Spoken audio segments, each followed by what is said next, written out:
So since Bob couldn't meet today, when do you want to meet with him?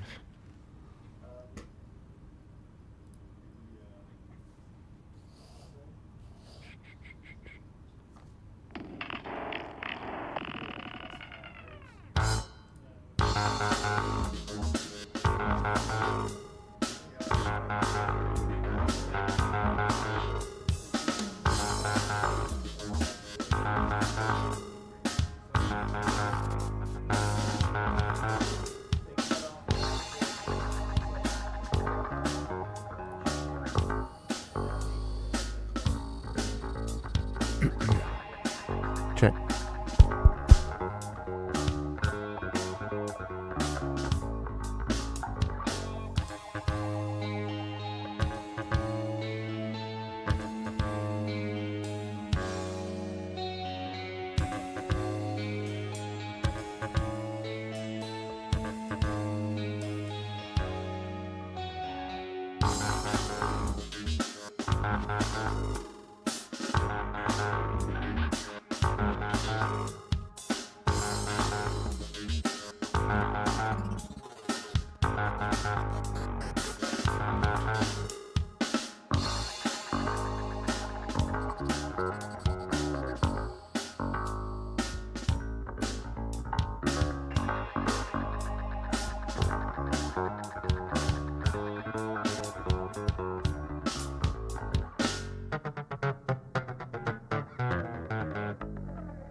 It's Wednesday.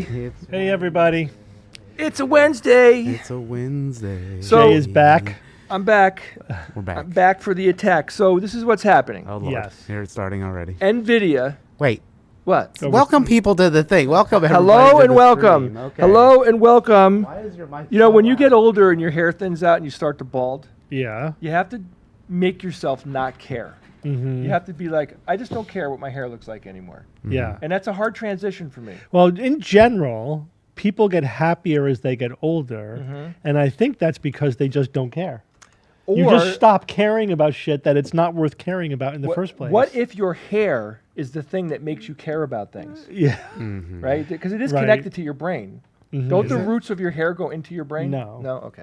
Just checking. For the record, no. All right. Is this like Samson, like our powers, Yeah. superpowers in the hair? So today's Wednesday. Ian wants to show you a list of Oh, things. here, and then I can yes, start thank talking. you so much. Let's do the beginning music. Here we go. So we got some things for today. What do we got? TikTok ban. Uh-oh. It's incoming, y'all. Uh-oh. And we got some stuff to say about It's it. gonna happen. Fire conspiracies. When skeptics disagree. What I is wonder what's happening? that about. Call Bob. And where's Bob? And then, because we promised a Bob last week, Yes. but there's no Bob, Bob, this no week. Bob this week. Yeah, And so then for we'll the do some second TikToks. week in a row, diarrhea has interfered with our live stream. All this Wait. We'll let them think about it. on their Think own. We don't about have to it. give them more details. It Discuss. could be Bob. It might not be Bob. Amongst yourselves. Yeah, Bob. It's actually not Bob. It's not It's Bob. not Bob. No, Bob is taking care of our elderly mother who is experiencing some kind of viral GI situation. Could be the neurovirus. Is Could it be the noro or Noro? Noro? N-O-R-O. Norovirus. Noro. Yeah, you don't want a neurovirus. No, you That's don't. much That worse. can kill you. Neuro. Noro. So Steve, Naruto-virus, don't talk about Yeah. about a week ago, Ian, NVIDIA was at an event. I think Yeah. it was that tech event. Yeah. Was it called CES or something? Yeah, the Consumer Electronics Show. Yeah. So it was a very long presentation. I think it Mhm. was like an hour, where the CEO talked about the fact that their 5 series video cards are coming out, Yeah. and That means the 4s are going to get cheaper. they are. And I have a plan. Well, Ian and I talked sort about of. it this morning. Yeah. So what's special about the 5 So series? it has artificial AI. intelligence cooked Like in. real or just marketing AI? Well, like, is it That's like what we're nobody not knows. Sure We're not about. sure. is of it like going to actually make it function better, or they're just like now with sprinkled with magical fairy dust AI? That's what they claim. Ian, show us Yeah. the chat because I want to see if anybody's Oh, do you not actually see it? no. Oh, sorry. Yeah, I know. I'm I looking don't at know. some So kind of picture. here's It's the a pretty premise. picture. It's just not. Here's the chat. premise. Oh, well. Yeah. Yes, there are more processors in it, Yeah. and they've upgraded the processors, and they did Yes. a lot of Not by much, though. not by much, but they It's did an a lot of hardware incremental tweaking. advance in. But incorporating AI, Yeah. Yes. it's supposed to be twice as powerful, Uh huh. That's what they say. right? Okay. Which is phenomenal, and the price is going to be lower than the current 400s, the 4 series. Yeah. Or it's pretty on parity. It's pretty close. Yeah. So the question is, Yeah. as a consumer, right? Because we're the SGU, and we As a consumer of electronic products, yes, and we you want to be shown the beef. we promote consumer protection here on this Yes. show. All right. So what's happening? The question is, how much of this is hype? How much of this is affected by the the potential tariffs that are coming? Yeah. Which I question all these things. I mean, I would imagine Where does NVIDIA produce its stuff? not in the United States. You sure? Or just guessing. No, I'm sure it's not in the United States. Mhm. And what happens is they sell their chips. They sell the actual GPU chips to all these other companies Yeah. that put the packaging on them, right? Yeah. So that's why there's lots of differences, because there's not just the NVIDIA chip that's in there. They have their whole hardware that works with the chip and does particular things with the chip to make it give you different results. Yeah. So some GPUs are really good at certain tasks, and they're made for different things. So, but they're all. Yeah. I pretty just much want to know: apples am I going to apples. enjoy my video games more if I have this card in my computer? Well, that's the question, right? I mean, that's all that Yeah. really matters. No, I mean, Speaking of which, are you playing Marvel Rivals? no. Is Have it you good? picked it up? I mean, that's like basically what's the game that you play? City of Heroes. No. The moving one that I've played and I can't think of the name of it. Chat. What's the game that Marvel Rivals, the platform that is basically copying or using? Overwatch. That's what it is. Overwatch. It's the same platform basically Okay. as Overwatch, but you are Marvel characters. So like Marvel-ish Thor, or actual? no, Marvel? actual Marvel. Like you're Batman. You're Batman. You're Venom. You're Thor. You're Spider-Man. You're Iron Man. And it's very Well, Overwatch. Batman's DC, right? Not I'd like to Overwatch. try Oh, that's that. true. Not Batman. Sorry. Yeah. Silex said that the chips are made in Taiwan. He Yeah. thinks. I'm pretty sure it's Taiwan. Overwatch. So thanks. okay, so let's get back. My Let's get brain back to broke. the NVIDIA thing. It'll make it look better. Now, That's what I'm the saying. thing is, Maybe. if they're gonna come out How about swinging. VR? Well, how about what? VR. VR. It enhances everything. Yeah. You know? That's but, what they say. But the point is, it's very easy to Male benchmark a enhancement. GPU. Like Yeah. there Yes, there are benchmarks. tens of thousands of people out there have the software to benchmark them side by side. Yeah. There's all the YouTubers and all those people who do it. If this was a lie, they would get caught out literally within the first couple of days Yes. that the GPUs come out. Right. Yeah. So I don't think that's it. I think that they did. They incorporated AI like everybody else is doing it. Hey, AI is really good at certain things. And I can't make an excuse against why AI couldn't enhance this, right? And when you think about it's artificial intelligence that's optimizing the way that the GPU is run, which makes sense. Okay. It makes sense that it Sure. could help.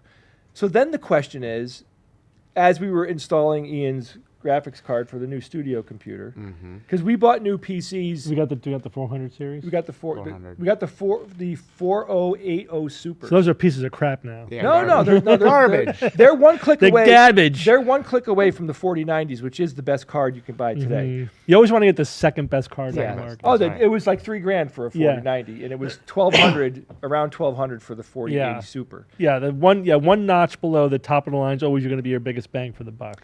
Now I have an RTX graphics card in my previous computer that's still running, and it plays every game. It plays all the games. Yeah. No problem. You know what I mean? Because we bought good cards back then too. I do video editing. Steve uses his computer primarily for doing post production on the show. Do a lot of audio editing. Yeah. Yeah, but you got to have a ballsy GPU in case you need it. And we play video games. You Yeah. know. I mean, I need it for We play Premiere. some video games. I need it for Premiere. Ian needs it in the studio absolutely for OBS and all the visuals that we do. So if anybody knows any details about this and wants to say it here in the chat or email us at info@theskepticsguide.org, I'd love to hear what you guys think about these new cards. I think they're going to be an awesome blowout. My guess is they're going to be great. I think so. By the way, Discord, there's no audio working on the Discord feed, so just watch on YouTube. Sorry about that. But yeah, I don't know. It seems like they're equal price. Hopefully the AI actually makes it better. They say the lowest 50 series is as good as the highest 40 series as well. So maybe we'll see. Okay. Yeah, So what we could do, Steve? Uh-oh. Yeah. No, we could talk about this after, but I have a way. You have a scheme that we can Is a upgrade. scheme. It's not really that much of a scheme. Yeah. It's using Amazon's return policy, which is 30 days. You know, I could make it so we have a 30-day buffer to return our cards. Yeah. In case the 5 series is a blowout, we want to get them, which is no big deal. All right. So Anyway. yeah, moving on to things. Because we have to power this multimedia empire that That's we've true. constructed. That's absolutely Right. accurate. And why are we powering it? Because TikTok is getting banned. Should we move on to some TikTok? Yeah, let's is talk getting about banned? TikTok being here. So some people obviously in the chat were already like, oh, good for them. They could ban an app but not, fix all the other crumbling infrastructure, et cetera, et cetera. Well, the important thing to say here is if TikTok gets banned, watch us on YouTube. Right? Well, unfortunately, the shorts are not as long. They did increase The it to shorts are 3 minutes. shorter? The shorts are much shorter. They did increase it to 3 minutes, but What about Instagram? Instagram is also like I think 1 minute, and then it becomes. I wonder like if they'll a thing. adapt, though. I wonder if they'll say, Crazy hey, not to. that YouTube Shorts will make TikTok-linked Whoops. videos specifically to absorb. So This is part of the argument. I wrote about it recently because I tried to get updated on what exactly is happening with the TikTok ban. So obviously the app is, and using the app is not going to instantly vanish. They're basically just going to say that the app stores like Apple and Google, Play. whatever, Apple, they cannot offer the app, they cannot update the app. Right. So you can still use it, but it will become progressively out of date until it becomes unusable. Yeah. Right. But that gives the company ByteDance time.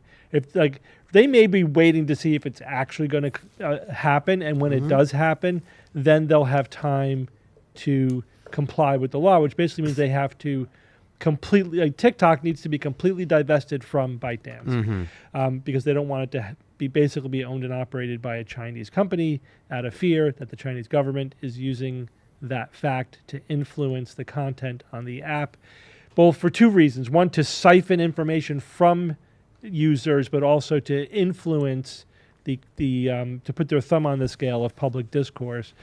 And here's the thing, the Chinese government is doing that. They are 100% doing that. Even ByteDance said in the last year that at least twice they discovered massive networks of influencers, basically networks of people working for the Chinese government, spreading Chinese propaganda on TikTok.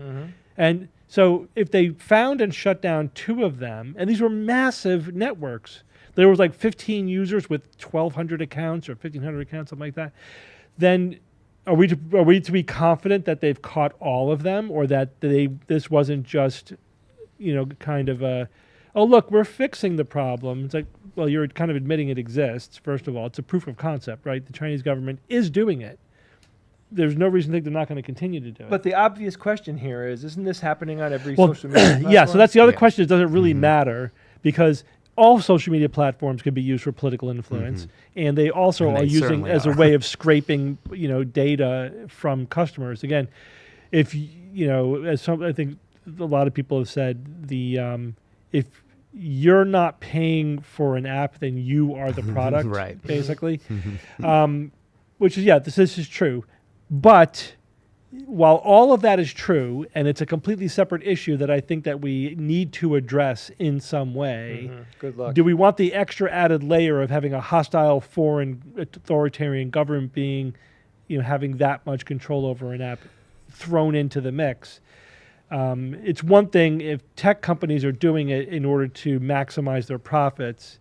If a foreign power doing it to specifically undermine our democracy or society is an extra layer that do we really want that, in there? Yeah, and here's the other thing I found out, that the Chinese version of TikTok has a lot more educational and high quality content than the American version. Imagine that. Now, is that because of the content that users are generating? No, actually, because in China, the Chinese government actually regulates their social media specifically to improve the educational and quality of the content. Wow. So another perfect example of the U.S. government being a complete failure. Yeah. Well, but it seems that there's some inconsistencies with them saying no more Chinese apps should exist when DJI exists, Shen exists, Temu exists. These are all also apps that do the same type of scraping of data. So there is a unique aspect. But nothing's as big as TikTok. No, certainly. But it is interesting that also the social media giants like Facebook, Meta, have also paid into Trump's campaign. Yeah. Maybe currying favor directly against a competitor. Complicated. I saw a great meme, guys. I got to pop it out here because I just remembered it. It shows a factory that had burned to the ground, like a warehouse. And it said this was one of Temu's major outlet factories. And the sad fact is they lost all the inventory, a total of $15. So I'd ordered something from China using AliExpress, right? And I've gotten some good stuff from there. Alibaba's pretty good. Yeah, not bad. Well, AliExpress, I think, is... AliExpress. It's subset. I don't know. Right. Whatever. Yeah. Bottom line is... You hate American workers, Jay. Clearly. About a third of the products that I order are complete garbage. Like, completely garbage. Like, I ordered a bench knife. You know what a bench knife is? It's a flat piece of steel that you use to scrape, for dough and stuff like that, right? Yeah. Very handy for lots of different things, right? So I ordered one. I was going to give it to someone for Christmas. And I got it, and it was so flimsy that I can bend it by going like this. And it bent. And I'm like, what the hell? Like, it's not even usable. Not even usable. Now, I only paid $2 for it. But still. Yeah. Wow, guys. You spent $2 and it wasn't a quality item? I'm shocked. No, but you wouldn't believe the deals you can get on there. Yeah, I'm sure. Yeah. Some of them are also on TikTok are subsidized by TikTok. They're significantly cheaper because they want to encourage people to buy. But let's... One more thing, because this is a subset of what we're talking. What do you guys think of the Made in America concept? Like the proudly built in America. What's Made in America? Lots of stuff is, but... Are you sure? You sure? I was talking to a friend of mine about this recently. We were talking about how he said, I think that's such bullshit, this proudly made in America. What does that even mean? Like, are you saying that if it's made in America, that it's a better quality? No, this is the history of that. It's certainly xenophobia. That started...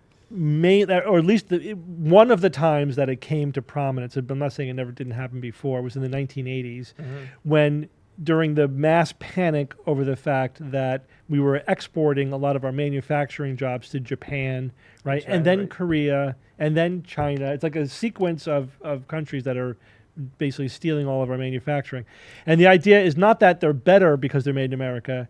It's that we're not outsourcing jobs to lower paid workers in other countries.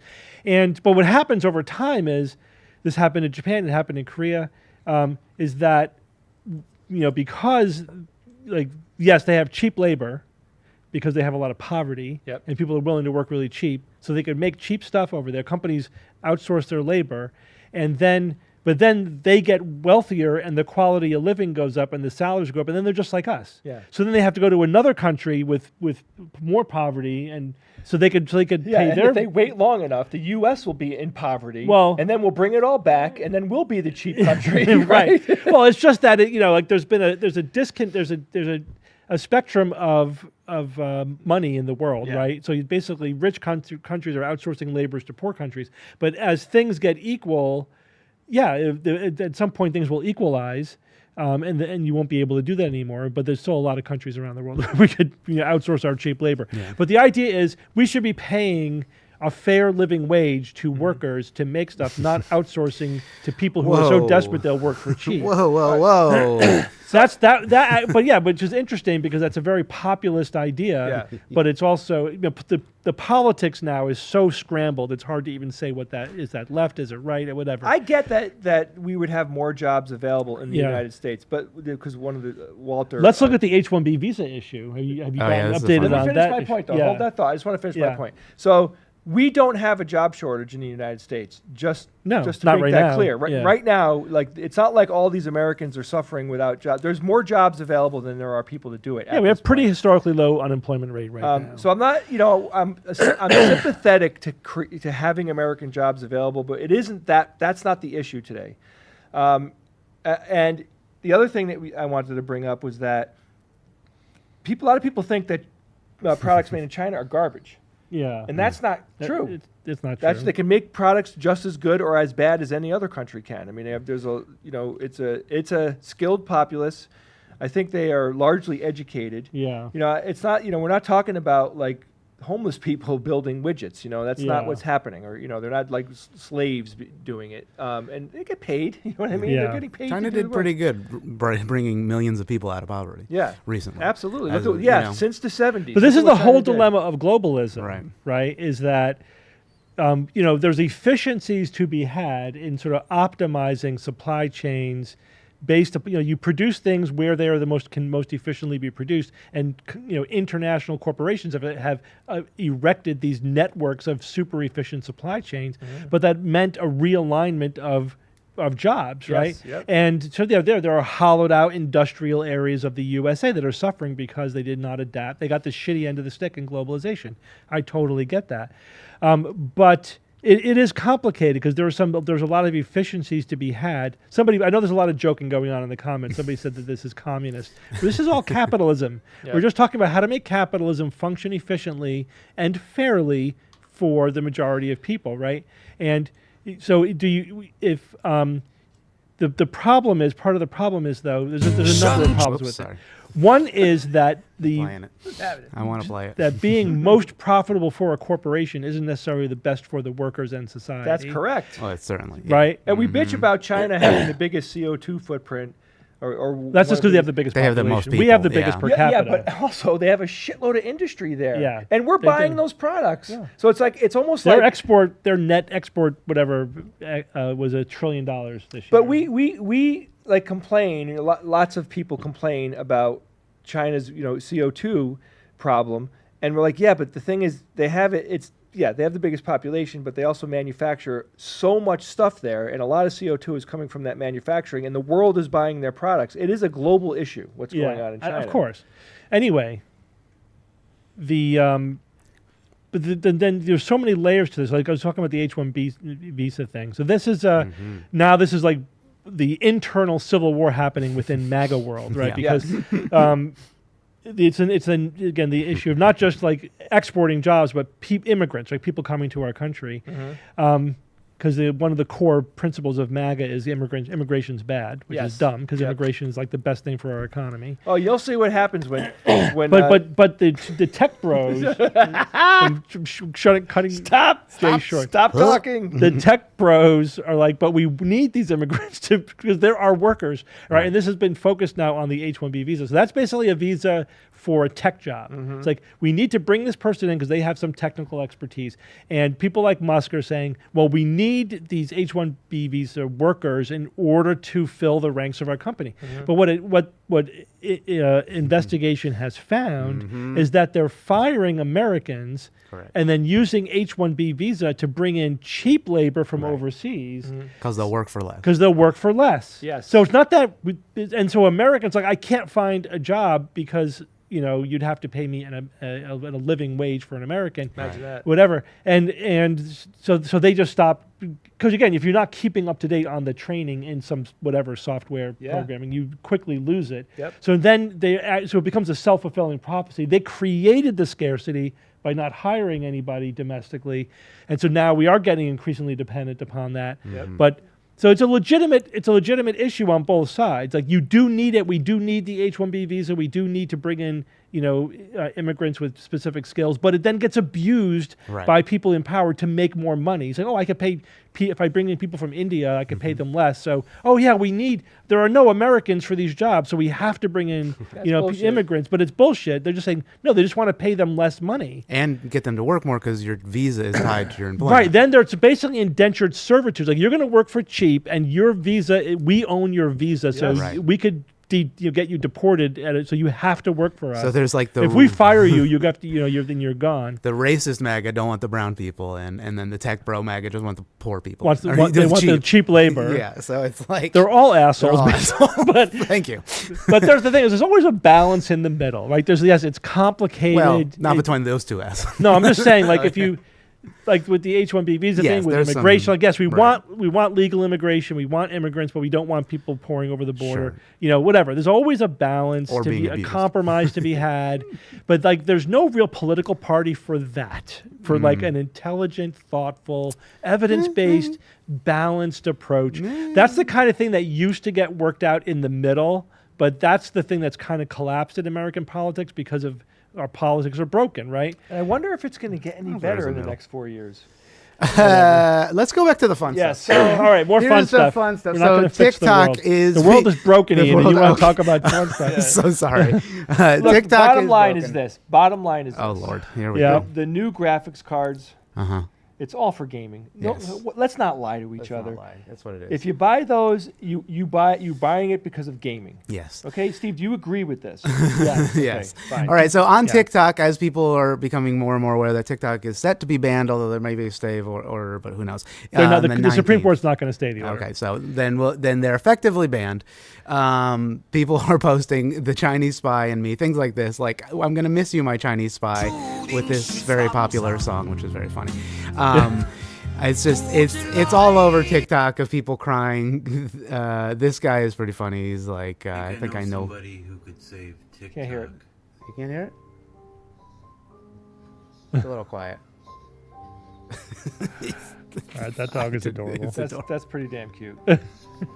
That reminds me of my friend Larry to almost a T. To To a almost scary degree. to the hat, to the vest, everything. An offer they can't refuse.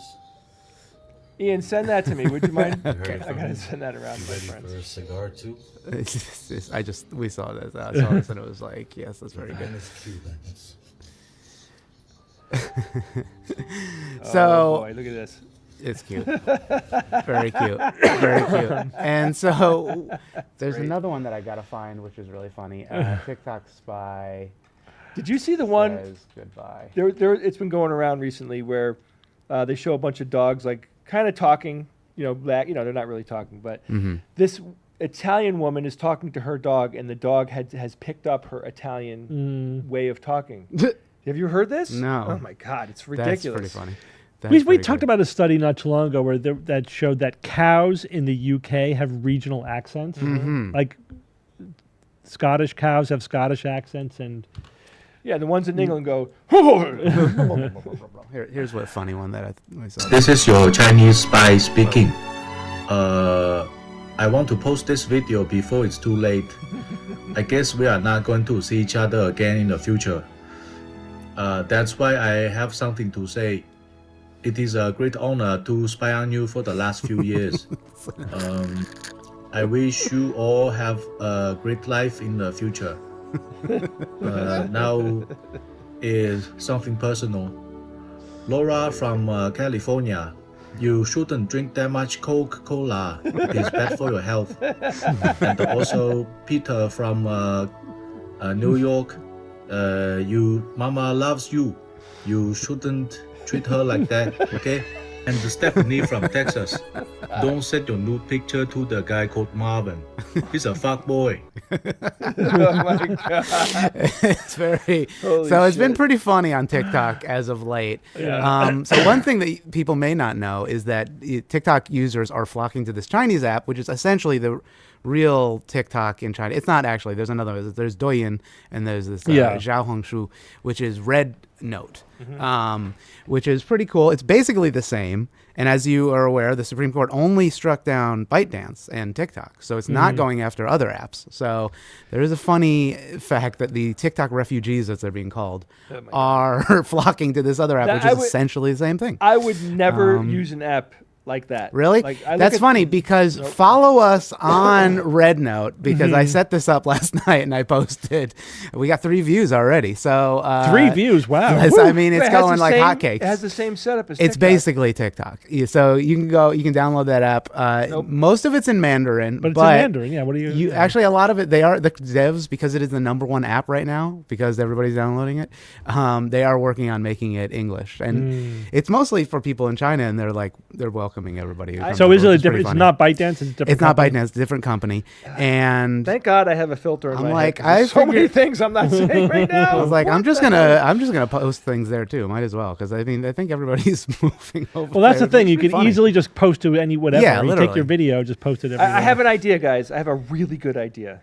Yeah. How about not? How about cut your goddamn social media time down to maybe 15 to 30 minutes. Boring. All skeptical content. Yeah. God damn. No, I mean, just view skeptical content. Just view us. It is.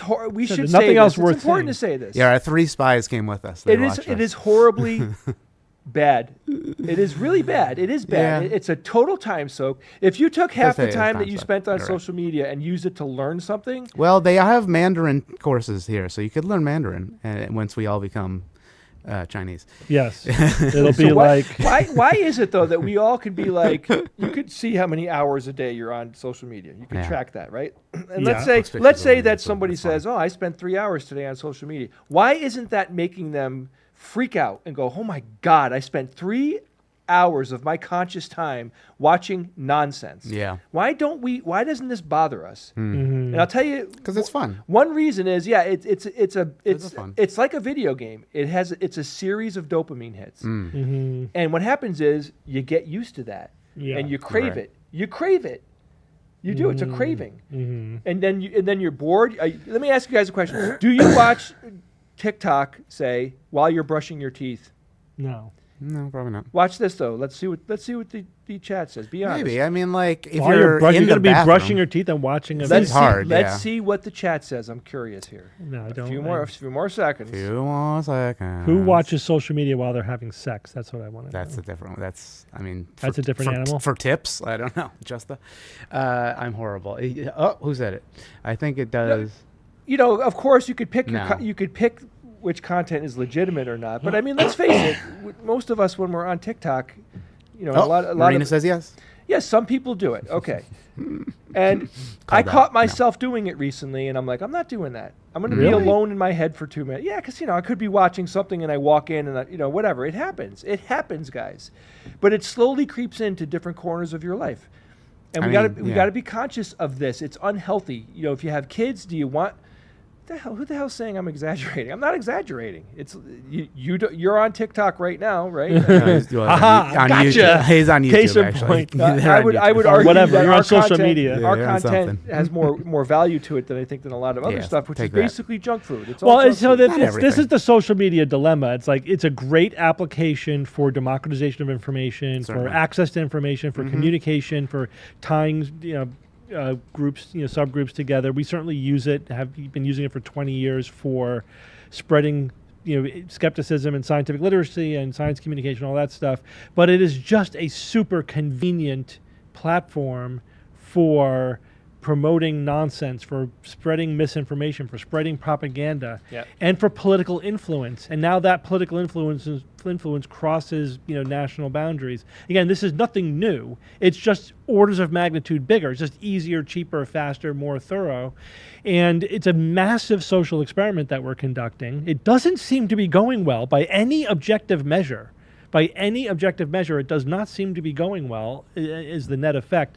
And the idea that we just need to just let it play out and not do anything to even think about mitigating the downsides of it, like there's always a downside, Yeah. right? To any massive new course. technology or new thing you introduce in society. But doesn't it there's seem- positive sides and there's negative sides. And if we just let it play out, the negative sides, can tend to dominate, or just whatever whatever makes money, or whatever, is easily exploited. People will exploit something if it is exploitable. But as consumers, guys, it's just a friendly reminder. As consumers, and I'm here too. I'm not pointing fingers, guys. I'm addicted to TikTok. It started with this segment that we decided to do. Yeah. I'm like, I got to find crazy videos, and it turned into like, oh, cool, haha. Next thing you know, I'm watching freaking dog and cat videos till 1 a.m, and it's bad. So just keep that in mind. We all need to lower. Most of us need to lower our social media.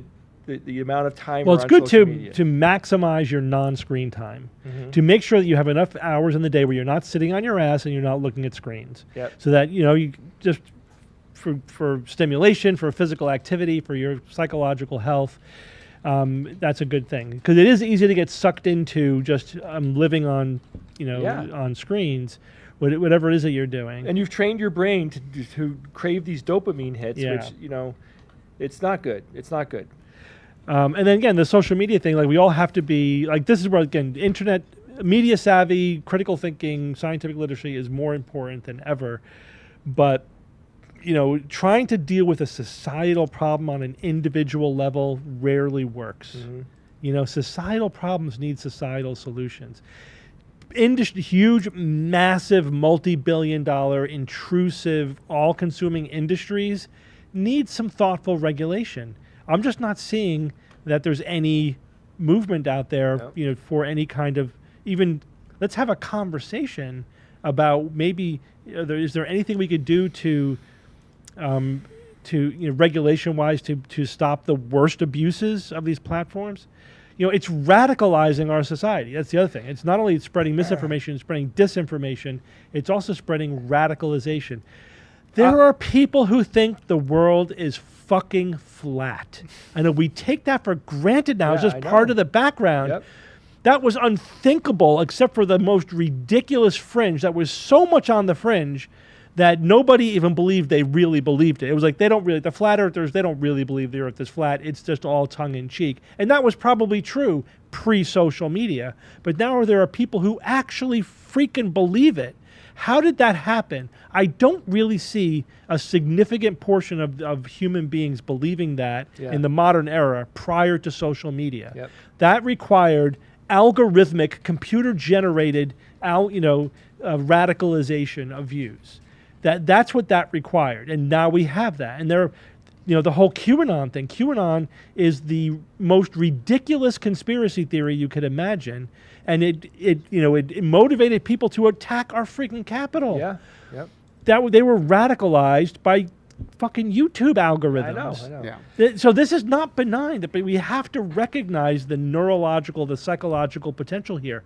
People are using this to hack into people's brains psychologically and radicalize them. Yep. And it's easy to do.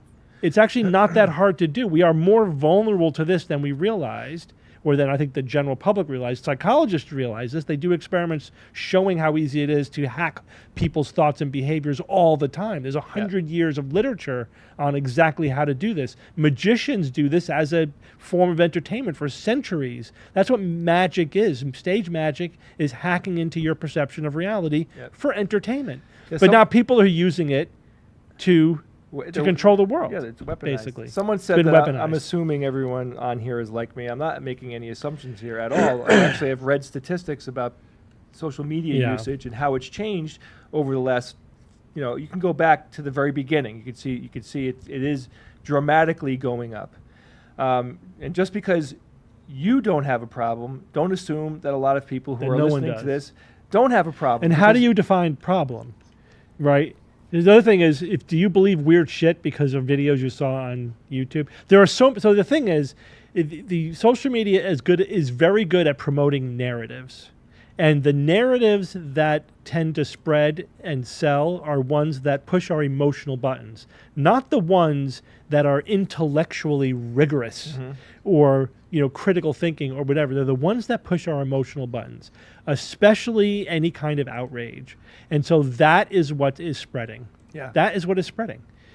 And it has a very toxic effect on society. Yeah, it does. And we're seeing it. Yep. And this is fast. This happened in two decades. Right? This has been happening fast. And what's it going to be like in another 2 decades if we just let it play out? without any kind of thoughtful intervention. And how about this super obvious example of people being radicalized, like regular people being radicalized? I've said this before. I have discussions with people I went to high school with about politics, and the vast majority of them are Trump supporters.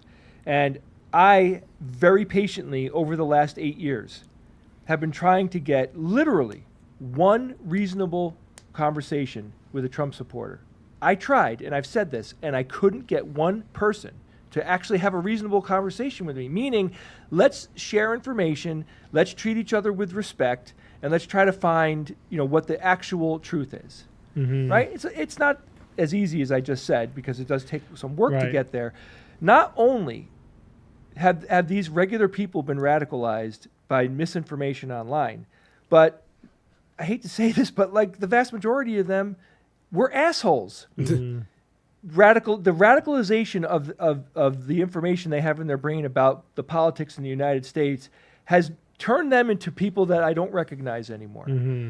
And it's radicalized. And it's really scary when you think about it, because information has become meaningless. The value of quality information has become meaningless. It all boils down to... The media does not favor quality. No, not at all. It favors again pushing those emotional buttons. Somebody asked, so MSNBC and Fox News are not pushing narratives? Of course they are. As I said, it's not different. This has existed for centuries. It's just automated and much more, it's like an order of magnitude more effective. It's cheaper, easier, faster, more thorough, again, more automatic, more engaging. You know what I mean? It's literally driven by an algorithm. It's like, why do people keep pulling the arm on a slot machine? It's like, that slot machines have been psychologically studied to maximize to perfect the feedback, to reinforce the behavior that they want people to have. Yeah. That's the kind of thing that we're talking about, but it's been automated algorithmically. That's the difference. But yeah, any main media, any massive media is going to be be exploited for commercial, political, ideological purposes. It's going to it's going to denigrate to the lowest common denominator. That's just the nature of things. What I find really scary, Steve. Yep. That, I'm about to say it, and I just want to preface what I'm about to say with, it's sad that this needs to be said, but it needs to be said, and it applies to me too. We have to remind ourselves to actually have in-person social lives. A lot of people have been moving away from socializing with friends, making new friends, having that quote unquote, whatever you want to call it, quality time or whatever. It is super healthy. It's just a mammal thing that we need. Social media it's social media. It was supposed to bring us together. Actually, the research shows people are getting more isolated. So smaller circles of friends, fewer friends. It's harder to make new friends. Keep this in mind next time you're binging on social media. Could you stop doing that and call someone that you care about and have a conversation with them? Just try it. Or get together. Yeah, do it. Or get together. Absolutely. It's some of my favorite times. I'm sure I've said this, but some of my favorite times that I have. Man, I love getting together and having meals with people and playing tabletop games and heavy interaction, using my imagination. Yeah. I mean, I think, I don't know if you agree with this statement, Steve, but I think it's kept me mentally young to exercise my imagination. Yeah, totally. And we are laughing the whole time. It's like remarkable when you find a good group of friends and you're playing games together. Like, it's not really so much the game as it is that you're talking and that you're laughing and that you're sharing, feelings with each other and moments with each other. That's powerful stuff that we actually need psychologically. This could be partially why anxiety levels and depression levels have gone up. We're social creatures. We need physical contact, and we are creating a society that is isolating us physically from one another. It is very Kubrickian. This is like Kubrick's big thesis. It's true that someone said. Time for a Nauticon promo in. Bring up the girls. It's like, okay, here it is. Let's talk about Nauticon for a second. Yeah, Nauticon is us physically getting together to network. Why did we create Nauticon? Because people crave that physical interaction. Right, because for years and years and years, people have said to us, and we've witnessed it many, many times, where the socialization factor is missing from a lot of our lives. Yeah. And man, COVID just knocked the bottom out of it. So yeah, we designed a conference where people can socialize with each other. It's a not only is it a good and healthy idea, but it really is a lot of fun for us as well. I mean, we have a great time doing it, but we also have a lot of fun talking to each other about, what Nauticon is going to be in the next version, because we're not just doing a rinse and repeat. But whatever, but any socialization is good. Yeah. And I think we should all try to catch ourselves on social media, question. It's like I think us. it's balance. It's Yeah. everything needs to be in balance in your life. And again, social media is great for the things that it does well. And we've been we own and operate a social media company. We're not saying social media should go away. We are trying to use it for the best possible use, to educate people, to be thought-provoking, Yep. to have a meaningful conversation. Melissa Lee said it well. We need meat space. We need- and it's sad that we say that, because meat space is derivative of digital reality, right? It's a word that comes out of that Cyberspace. Yeah, It's a- cyberspace yeah. and meat space. It's like, guys, yeah, let's just call it. Let's get together with friends. Let's meet up and have a meal. Yeah. Oh boy, look who's here, Steve. Who? I don't want. Ted. I don't want Oh. any of Ted's bullshit, Oh right? my 'Cause, God. I'm just kidding. We love you, Ted. I've been watching Ted's TikToks. Very meditative, very very calming. I don't know. You should just post it here, a link or something that people could find you on there. Ted helped me out big time when I was having, coming off of that medication problem I had. Ted gave me, so much freaking help, and it was lovingly given to me for free. And he was, there for me whenever I needed him. And I can't tell you how much I appreciate it. And that's great, right? Because Ted's a friend of mine, and I reached out to him because Bob said, "Hey, talk to Ted. Ted, helps people with meditation and mindfulness and that type of thing." And I was like, okay, I'm going to do it. Something I wouldn't normally do unless I really, really needed it. And a friend of mine helped me, right? Mhm. And I have him as a friend because we meet in person, because we Yeah. know each other from in person, which I think is important. All right, what's next, Ian? yeah, All right, sorry, so let's move let's on. move on. So that's the TikTok Fire ban. conspiracy. Fire Of course. conspiracy. But So something big is happening, so Here's there has to be something. a We conspiracy. will start Of with course. this, guys. Kara is fine. That's right. She said the air is getting better. It doesn't seem like it's moving in her direction. But that could change like that It if could. the Literally. wind shifts, if the winds pick up. As long as there's Yep. fire Which happening. I think they're expected to. Yeah, the fire plus wind is bad. Yes. Yep. Plus a lot of combustible material. Yeah. This reminds me of the video I made about 6 months ago about, like, in the late 1800s, there was a rash of cities burning to the ground in the U.S. It was like so Chicago, many. famously. And of course, people even retroactively, that was a conspiracy. They were doing that to whatever, dumb down people and control whatever. It's always the same thing. People in power are doing this horrible thing to have more power and control. But it's like, no, it was just the building codes were not there. We were building cities out of wood with no codes. Buildings were too close. There was no fire safety. We didn't really have good firefighting infrastructure. So of course cities burned down. And then what happened as a result? We regulated it. We have now codes of building codes and fire safety codes, and we have dedicated fire departments, etc. And that reduced the fires. Yeah, a light bulb just went on. So that's why most city buildings are made out of stone. Yeah, well, that's part of it. Excellent. You want to. You don't want to build the city out of I wood. never thought about it. I just never But thought it's also about it. the size of the streets, like how far apart are Ian they? thinks he's a know-it-all. He is. He's I thought you were insufferable. joking. He's laughing at me. It was a sympathy laugh because he thought you were trying to make a joke. You work with a I guy thought for you were years. being- You work with a guy for years, right? You think he's got your back.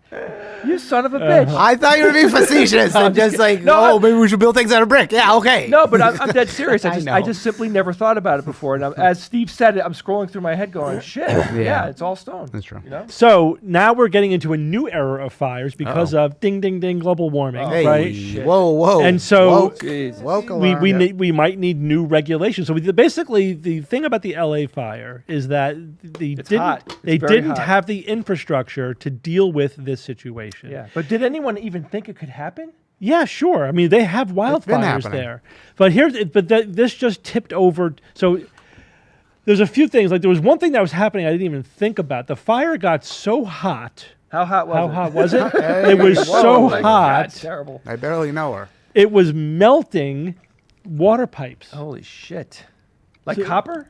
Yeah, What's copper's melting point? less than the heat of the. Hey, these what's fires. steel's melting Dylan- point? yeah, Am I Dylan- right? Ian, Wow, that's called Dylan. Ian Oh my Dylan. God. So Ian, think about look think it what up. happens. So that means that water's leaking everywhere. 1984. So That's that freaking hot, dropped the. But water that's the pressure melting in point, the not system. not necessarily like how whatever. Yeah. Yeah, that's it doesn't have to turn into liquid. Yeah, but what Right. about It just has to get weaken enough that the Weaken, pipe yeah. busts, the water leaks. So then you have all these leaks everywhere because the pipes are bursting because they're saying melted or it's all semi-melted inside. or whatever. They're and so that tanked the water pressure too. I was surprised to see. They just didn't deal with it. You know, Steel beam. shit like that happens when this is like when you how could you can't predict Can't everything predict that's going to But how happen in did an all- unprecedented. all like there was a event. strip of homes on the Malibu Yeah. coast, right? They all burned down, and I'm like, what the hell? How the hell did that happen from house to house to house? They had to start somewhere. Yeah. Jumps. Ridiculous. It's ridiculous how things went up. Well, Now, so let- the thing is, once the temperature gets to a certain degree, things spontaneously combust, right? They Right, combust in the right. heat. The Right. heat causes things to burst into flames. And so, so now we need to think about, all right, so we have to build cities resilient enough to deal with this level of fire. Right. We need to have enough water. So, like, On if you hand. have wildfires, you have reservoirs. Like, we can go to that reservoir to treat a wildfire in this area, but there aren't any reservoirs in the middle of LA. You know what I mean? So they had water infrastructure to deal with a city, but What not. about ocean water though? Well, that's interesting but- because They don't want to pick up The- scuba so- divers. it's interesting I think because that happened once, right? using salt water can have negative effects, Mm-hmm. but they're studying it. Actually, I think Kara's going to talk about that on the show tonight. Using Okay. salt I think- water to fight I fire. think it dries the land out a little bit, so yeah, it becomes it's not great. problematic. You're literally salting the earth. But anyway, And also, Canada gave us their planes to do that Yeah. specific thing. the problem is with the fighting the fire from the air is that when the wind gets too high, you can't put anything in the air. That goes right into one of the videos that I have Yeah. that we could talk about, which is fire conspiracies. As you know, whenever fires break out, like what it happened in Lahaina, I think in Hawaii, Lahaina, clearly it's either Jewish space lasers or It's woke, and it's woke. the gay firefighters. The gay yeah, that's true. Oh, that's true. Although they avoided, or they once I think the fire chief came out against Karen Bass. No longer is she DEI hire, Yeah. which was the original Yeah. argument about her. Anyway, but so let's play this. a Wait, little somebody bit. said that about Kara? No. Karen Bass. Oh, okay. Karen Bass Sorry. is the I thought you mayor said Kara. I was of like, LA, what? not Kara Bass. All right, so this is a handheld video of a guy filming a Filming a TV. TV, right? And he's watching Fox News, and he's like, "I'm watching the fire over Watching the here." fires, I swear there's a UFO. Look, there's a plane. What the fuck is that? Can I just say this? You stupid dick. Really? You think a UFO just flew across your screen on live TV? Oh my God, why? Why? How could you That's just true. sit in your living room? Steve, follow me on this. I hear you. There we go. There are Follow people him. out there that literally think that they're seeing live footage of live UFOs flying in front of the screen. Mm-hmm. That's the level of intellect we're dealing with here. God damn. Yeah, so I mean, this has been like there's been plenty of videos. This is just one that I found What the that was fuck? particularly popular, and Look at it. I mean, clearly planes are flying over the fire to dump water on it. Right. So that's that seems to be what all these things are. Although last Friday we talked about, and there was a picture of it of a drone flying into one of those firefighting planes and Yep. grounded it. So people are just looking for any excuse possible. There are some other ones that are. What is with the whole particularly- UFO resurgence thing? I just don't get it. It was the It's Pentagon. interesting. Yeah, the UAP new classification. I don't know, Pentagon, maybe. You get to a point like Keeps us busy. You read skeptical material, you listen to podcasts, you read blogs, and like at some point, you've passed a gateway where there's no turning back. Like I can't even relate to that type of thing Yeah. Oh, at just all wait. anymore. Just wait. I can't understand it. That's the beginning. That's just the beginning. Here, let's That's hear also this very one. Kubrickian. Nope. Yeah, you're right. The whole We have the 20,000-foot stare when it comes to nonsense. No, it's like the if you look at the end of 2001, for example, when the astronaut is aging, right, and he, as he evolves to each next step, like he can't even connect with the previous one. Like he looks back and can't see it. Totally get It's that. the idea that once you evolve to a certain point, you lose the ability to connect with your previous iterations. Try to really imagine yourself how you thought, how you felt as a child. Like you're a different person now. You can't be that person. You cannot be that person again. Yeah. All right, so here's this is not Newsom, so it's already stupid. This guy, that's the mark. It even says it, Pastrella. Can you zoom in a little? Yes. Is that actually? Let me full screen. Yeah, that's better. I don't know if that's any better. But here he says something. First piece of advice to you is Can't hear it. take care of our mental and physical health first before we embark upon what is going to be a journey to rebuild these communities back and rebuild them better than they were when we started this fire. I couldn't hear what he was saying. Oh, he basically said. To rebuild these communities back It's just and too rebuild soft. them better than they were when we started this So what fire. does it say? He says when we started this fire, basically he slipped up saying we need to rebuild these communities better than they were when we started this fire. He probably meant like before this fire started, Or when- Yeah. not Yeah, unless he was okay. singing Billy Joel. God But- forbid a human being makes a mistake while talking to the public. Right. You know? So this became now. This is just one of the videos that has like 1 million views. There are several videos of it. And, one saying it's Newsom when it's clearly not. It literally says the other guy's name. He's the director of Yeah. LA County Public Works. So extra stupid points for that one. and there's no quick fix for Um, this. This vacuum of education and intelligence. Like, Yeah. we've been saying it since the very beginning of this podcast. Like this skeptical movement is a generational thing. We want people to educate themselves and then hold their children up to a higher level of education and insert critical thinking into the canon of humanity, right? And I mean, over the last 20 years, wow, like not guys, not we have a well-educated audience, frequent listeners of our show.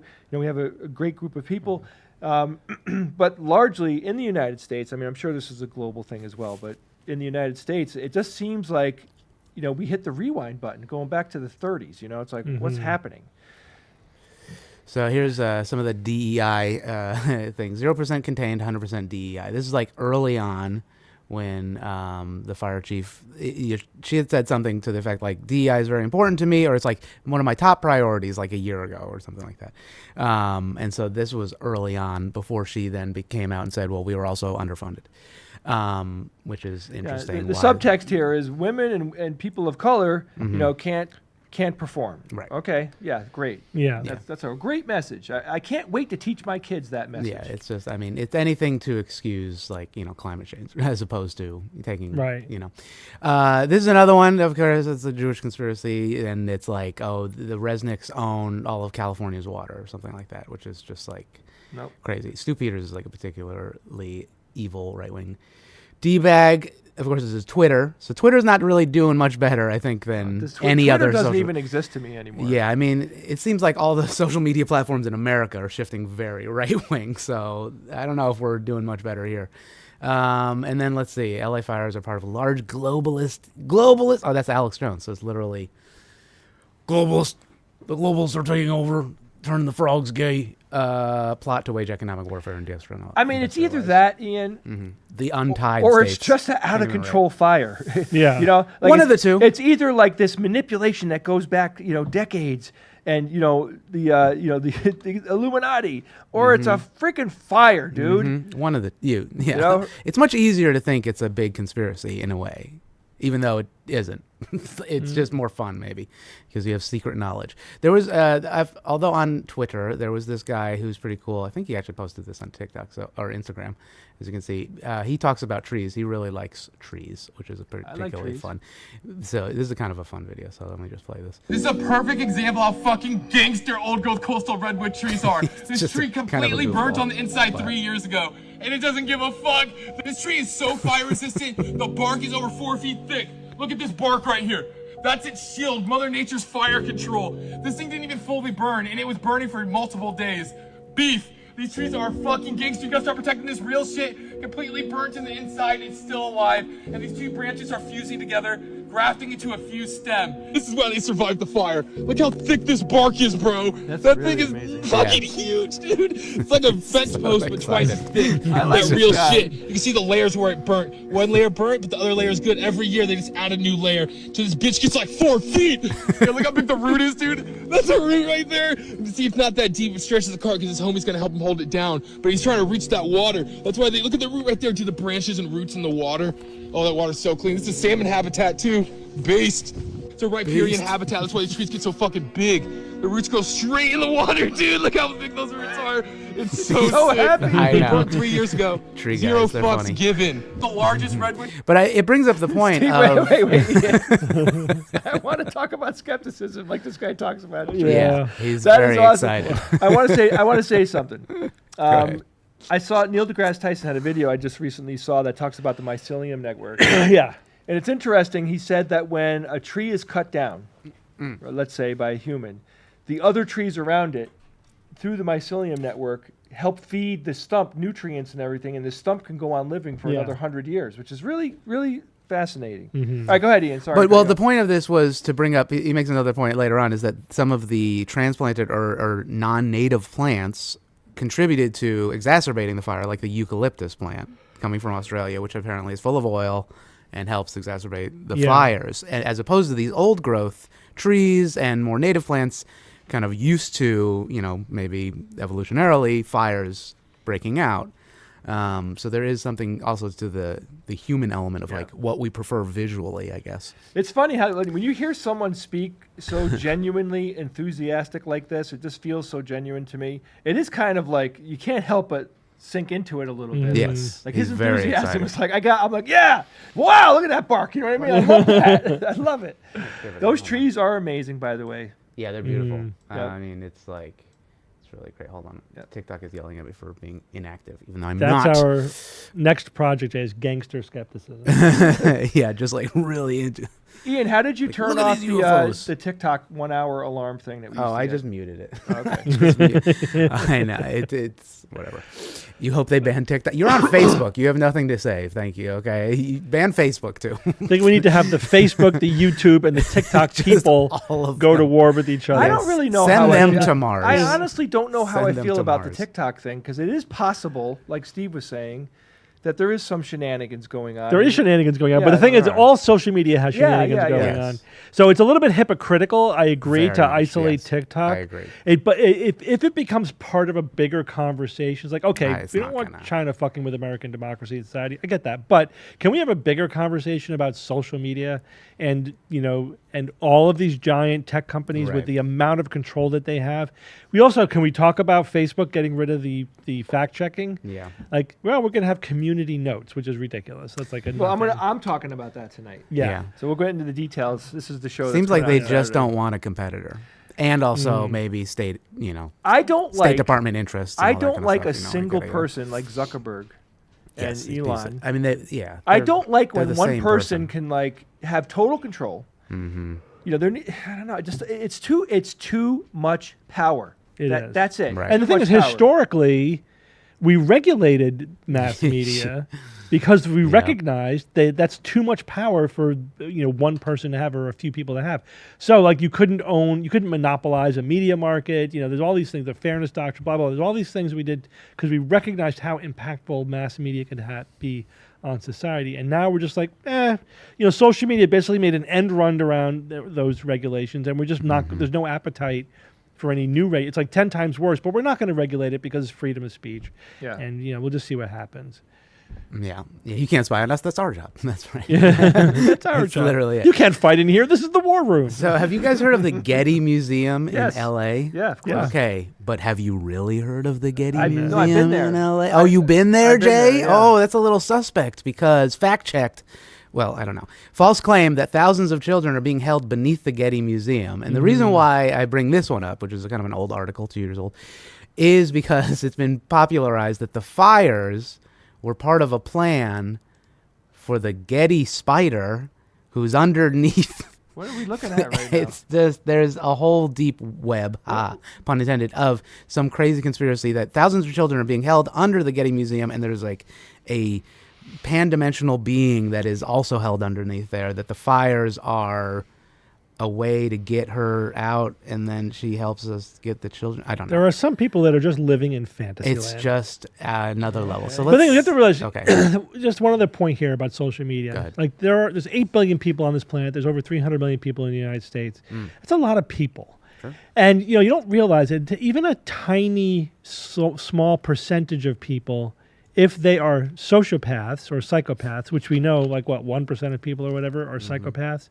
If a small minority of people are, have a loose relationship with reality or are literally psychopathic, and then we have given them the keys to the kingdom, right? We have said you could run completely unchecked and anonymous on social media, and it doesn't We voted take them into office. even a tiny sliver of people can have a massively toxic effect on an open platform, right? So it's actually not. It's not a free and open platform. It keeps it from a free exchange of information. If your goal is the marketplace of ideas, the free exchange of information, having a completely unregulated space is not the way to do that. Yep. Maybe if you have 6 people, right? If you're living on Gilligan's Island, sure, that works just well. In an open, networked, social media environment with hundreds of millions of people, no. You can't have a completely unregulated environment. It doesn't work. It does not lead to the free exchange of ideas. It leads to a few dedicated nut jobs controlling the conversation, or a few people who have money and are going to use that as a mechanism for influence. And again, this is true of all mass media. Have either of you guys or anyone on the chat watched Landman? No. Nope. No. So I watched Landman. it's with That's the Billy land Bob Thornton. man. Oh, yeah. And it's about Little Bob. some fictional, fossil fuel company. I'm like 4 or 5 episodes in. I like Billy Bob. Yeah, he's good. It's by the people who did like Yellowstones. Like they have other series that are very, very good. A few episodes in, I realized that wow, this is straight up fossil fuel industry propaganda. It is? And then I researched and it's actually fossil fuel company funded propaganda. Yeah. Straight up. Does Billy Bob even know that? I don't know. That's I had that like. Does he realize that what his character is saying is utter horseshit? Oh, man. Does he realize that? Does he believe it? Oil again. Does he not care because he's just playing a character? That's the thing. Think about it, because you could say, well, we're not making these claims. This is that character on this fictional show who works for a fossil fuel company believes it, but the character is supposed to be like a very. He's a curmudgeonly but pragmatic, sort of savvy, intelligent guy. Yeah, like right? someone That's that how you he's would portrayed. sympathize with. Yeah, he's supposed to be sympathetic, but yeah, you kind of realize that he's the fix-it man for this fossil fuel company.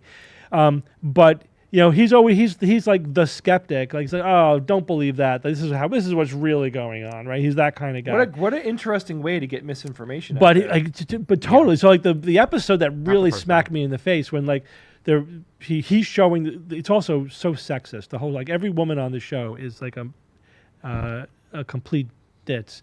But anyway, he's showing the female lawyer, the site of an accident. And they're driving past this wind turbine. She's like, "Oh, I'm surprised to see wind turbines here. It's green energy." Like, you mean alternative energy? It's not green. Then he begins to explain how much carbon goes into like building the wind turbine and laying the concrete. It's like you could run that thing for 20 years. That's its lifespan. You'll never make that carbon back. So I looked it up. The carbon payback time for an average wind turbine is 6 to 9 months, less than a year. Yep. And he just straight up lied and said you'll never pay it back even in 20 years. That claim went unchallenged on the show. Yep. Oh, Billy. It was just like, and basically the whole point of the conversation was we can't run our civilization without fossil fuel. The only thing we really have to worry about is what's going to happen when we run out. You can't let that happen. That's the only thing you should be afraid of, is what happens when we run out of fossil How can you fuel. not let that happen? And let's face it, guys, most people out there don't have any kind of skeptical baloney detector. They don't have the red flags going off in their heads. Yeah. I probably would have watched this. I'll be honest. I probably would have watched it and really not picked up on most of the stuff Steve's talking about. It takes someone like Steve to catch the nuances in there. It's like it's scary. It wasn't that nuanced. But you know it what was, I mean. But it's that one one was things, though, blatant. it's really easy for misinformation to get Yes. into our heads, even as trained skeptics. No, definitely most people will watch that and think that it's factual, right? They wouldn't be saying it if it weren't true. But it's a straight up lie. It's like not even a matter of perspective or whatever. It's like, no, you just straight up freaking lie. Yeah, I mean, this is a good from Olivia. Guys, do a SGU AQ6 crossover. I mean, I think that fits in well with what we were talking Olivia, about. stop coming up with good ideas. Yeah, Right? in terms of how we wanted to structure AQ6. Alternative energy. I That's don't even- bullshit. I don't even know if we need to watch this. I don't It's know. I just gotta pretty hear. I crazy. gotta hear a little All right, bit just now. a But looking at her playlist. face. Crazy wild situation over in California. Turn up. With the fires. And I understand that the fire came very near the Getty Villa. Well, once upon a time, a little birdie told me, the little birdies that hang around me are special little birdies that know special things. And once upon a time, a little birdie told me that there is an aspect, a largely physical aspect, that embodies the essence of the black goo. I heard enough. That is kept and contained Yep, good. inside of a frequency. You don't want to keep. It's kept and contained inside the pin, frequency. Basically. Okay, I believe her because the spider moves around on the web. that's true. Mm-hmm. That is a fair point. What is a that good doing graphic. there? I mean, it's part of the thing. There's also there could be a very fine line, and I mean this seriously, between people who are kooky and people who are mentally ill. Yeah. And again, that's another thing is that this is, I think, a very unfortunate aspect of social media is it becomes a platform to make fun of people who are mentally ill, essentially. And we have to make sure that we don't fall into that. I'm not making any kind of diagnoses here. I'm just saying, how do we know that's not the case? Yeah. And certainly, like if you're saying that there are magical beings who speak to me and tell me crazy shit that would Steve, embarrass a little 5-year-old. birdies. Yeah, whatever. Please use the It's just correct a vernacular. metaphor. Jay. But I mean, I'm gonna say like that's indistinguishable from like serious mental illness, right? Yeah. So, and again, that's a continuum. It's a spectrum. It's not like there's no sharp demarcation, et cetera, et cetera. But it's just like when back in the day when there was a filter, there was some kind of editorial filter in place. Of course, that wasn't perfect either, and there's always going to be somebody who's going to be in charge. But the trade-off was it filtered out the massive amount of complete and utter nonsense from the public conversation, which is now it's no longer getting filtered out. Steve, I have a heuristic for you. Yeah. If you look at the more black eye makeup Yeah. that people wear, the crazier they are. prove that I'm wrong. Elvira is Prove pretty to cool. me I'm wrong. So Elvira is pretty cool. there's a very serious theory within medicine and psychology that there is a direct correlation between, say, the amount of makeup that somebody wears and their mental health. I am intuitively but correct. that's very culture and context dependent, right? Yeah. It depends on but there are also a lot of theories that I've heard in my medical career, and sometimes they're hard to distinguish from just bigotry, Yeah. or whatever. Yep. So there was one that I was told was like, and this was in pathology rotation. Yeah. And they said there is a pretty good statistical correlation between having tattoos and drug use. Yes. And it's like, okay, maybe that was true in the 60s or It whatever. can't be true But anymore. yeah, that's like that seems like a dated claim to Steve, They're be- on. so it's- They're on the reefer. Guys, it's Yeah. so screwed up today that neck tattoos don't look that weird to me anymore. Right, it's all relative. It's all relative. A neck or like A you face know, tattoo, a hey. tattoo on the back of your hand. Mike To Tyson. me, 10, 15 years ago, That's a prison tattoo. that's like, whoa, dude, what's happening? Like, holy shit.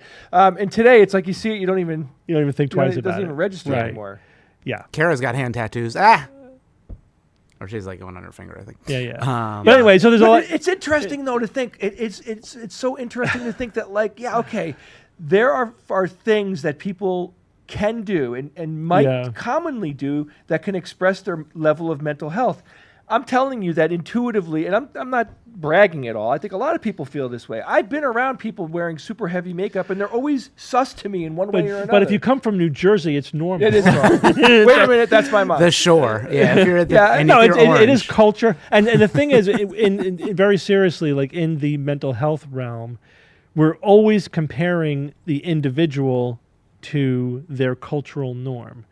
Like, for example, if you can believe completely batshit crazy magical things without it being a symptom of a mental illness, if it's part of your religion, then it's fine. It's like, oh, you learned that from your religion, you believe that because you, or and in religion in the broadest sense of the word, like that's a cultural belief. Yeah. So you don't believe that because you're nuts. You believe that because you come from this culture or this background or this religion. And let me make this point clear. You absorb that through osmosis, guys. Like, we absorb cultural information just by existing because we're around it, we're hearing it in the background, where people talk about whatever. You know, there might be things that we said during this show that on some level are going to sink in, and you're not going to remember where you heard it, but it's in there. It gets in. It just gets in there. Yep.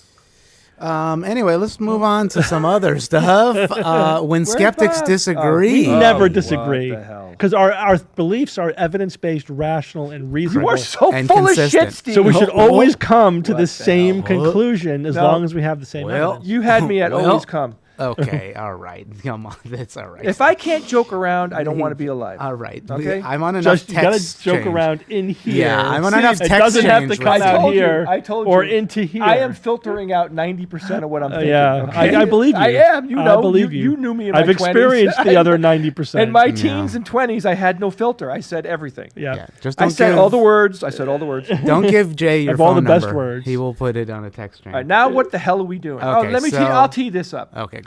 So we attended the SciCon conference in October in Las Vegas, CFI's yearly conference. And Steve gave a wonderful talk about the idea of, is sex binary, and the backbone of the talk was about how skeptics should be able to have discussions with each other without there being any pretenses, without there being any drama or any conflict or whatever, and ultimately it'd be really good if like we could suss things out amongst ourselves, and then when we go public with information, it's after there's been some vetting and been some coordination, right? It's not hey, it's a dream, it's a hope, but it doesn't happen. And we've seen several examples of some skeptics coming out with information that is half-baked and incorrect. And it's unfortunate. And in this case, there's a huge thing going on right now in the skeptical movement with these. It's the biggest rift in the movement since Yeah. I've been involved. So go ahead, Steve, take it away. I saw Steve give this talk. CFI published the video of Steve's talk just yesterday, Yeah. which I hope that you look it up. We are planning an extended version. We're going to do a much longer and yeah, more because I had complete 30 version. minutes, so it was Yeah. tough. So Yeah, we're I'll gonna- probably do an extended version of it, and I've written about it on my blog Yeah. too, if you're interested on it, with thousands of comments. Mm-hmm. It's so yeah. The talk was basically about when skeptics disagree, and one of my premises was that because skeptics are science and evidence based, when we disagree on something, it's usually not on the evidence, right? It's not about the facts. It's about how you interpret them, how you put them into context. And then and I went over different examples and like what was at the core of it. It's like, for example, if you go back 20 years, there was a subset of the skeptical community that was skeptical about global warming, and they've come around since then. But why was that? Why did that happen? I've encountered a lot of mental illness and psychiatry denial among my fellow skeptics. What was going on there? There was, a huge contingent of the skeptical movement that I feel was very negative towards GMOs. I've been giving talks to skeptical groups for the last 30 years, and part of my gauge is like, how many questions do I get from the skeptics in the audience pushing back against one thing or another? Correct. So GMOs was a reliable topic. There's going to be somebody saying, but what about those pesticides? Whatever. They were going to give me some. What about Monsanto? They were going to give me some anti-GMO talking point. Same thing with nuclear power. Same thing, again, not so much anymore, but like earlier on with global warming. Same thing with psychiatry. So now I think the issue about which there is the most disagreement among skeptics is is biological sex in humans binary? But of course, that's such the background for the issue of what should our thinking be towards the whole trans phenomenon, trans healthcare, gender affirming care, etc. Just as evidence that there's a huge rift going on here, just recently, Richard Dawkins and Jerry Coyne, Steven Pinker resigned from the Freedom from a Religion Foundation, right? Think about that. Richard Dawkins resigned from the Freedom from Foundation because of their stance on the whole sex binary thing, because they pulled an article that was written by Jerry Coyne about it. Coyne gave a talk at CSI as well. CFI as well. He's been blogging about it on his blog. We disagree about it, and so that was enough for them to resign. I mean, it's really, really bad.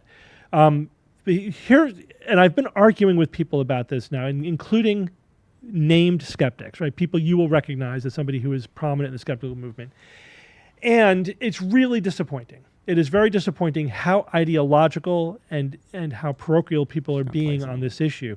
And again, the thing that's really fast, to give you an example of how we don't disagree on the facts, but we do disagree on the interpretation.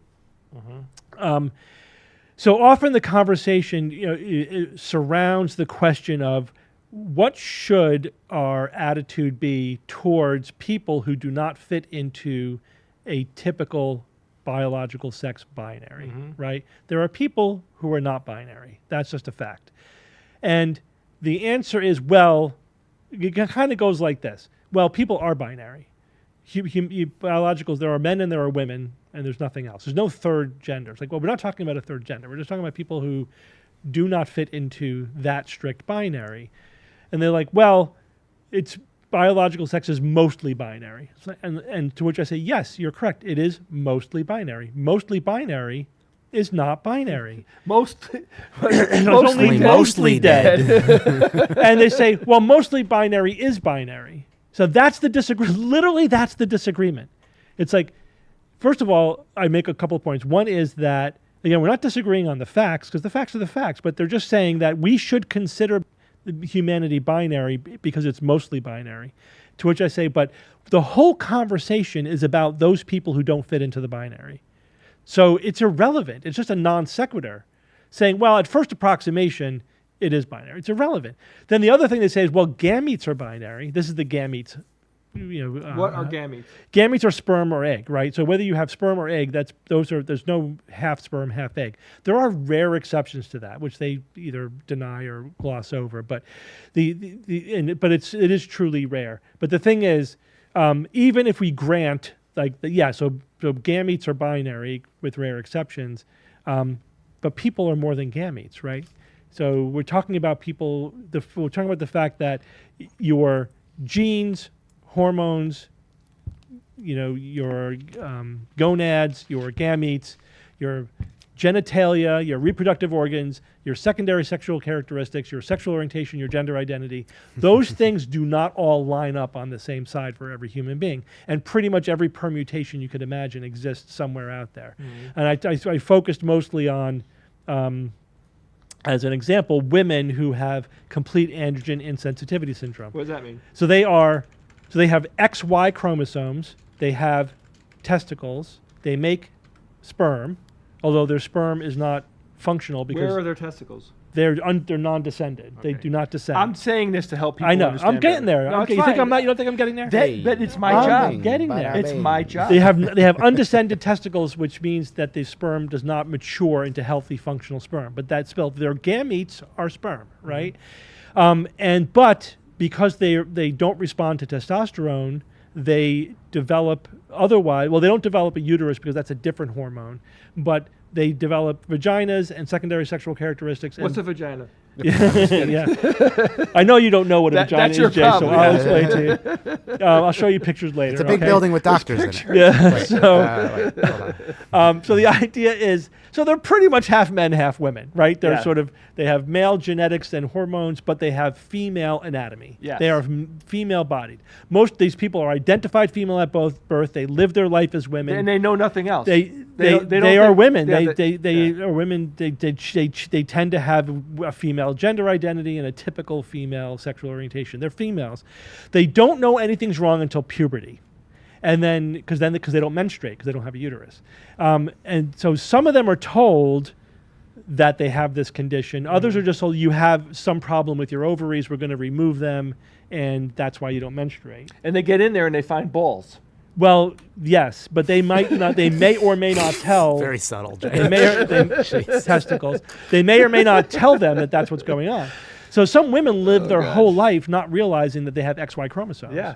And They're they can't literally have half kids. men, half women. They can't have kids. No, of course they don't have a uterus. But anyway, they're actually, if anything, they're hyper female because women have some testosterone, but these women have zero response to testosterone. So if anything, they're a little bit hyper feminine in terms of like what's a typical feminine body type. So are they men or are they women? Should they? And so if you say gametes, they're men. Yeah. That's why the gamete, Playing gambit the is opposing ridiculous. point, though. But Steve, there's so few of these people. We should just Well, say, they don't count. But these are the people we're talking about, right? So first of all, there's millions of them. No, but Steve, Worldwide, it makes me uncomfortable. So I want to go to the people right. that So we don't say, fit in but they neatly. say, but gametes are binary. It's like, okay, but let's talk about all the things that come up about it. You're the one. edge cases. Let's It's talk not just about edge the cases. It's like, how do we divide people into sports leagues? Or do we divide them by gametes? No, it's not even a good marker. The people, so like remember the boxers over the Summer Olympics this That was year? all bullshit, yeah.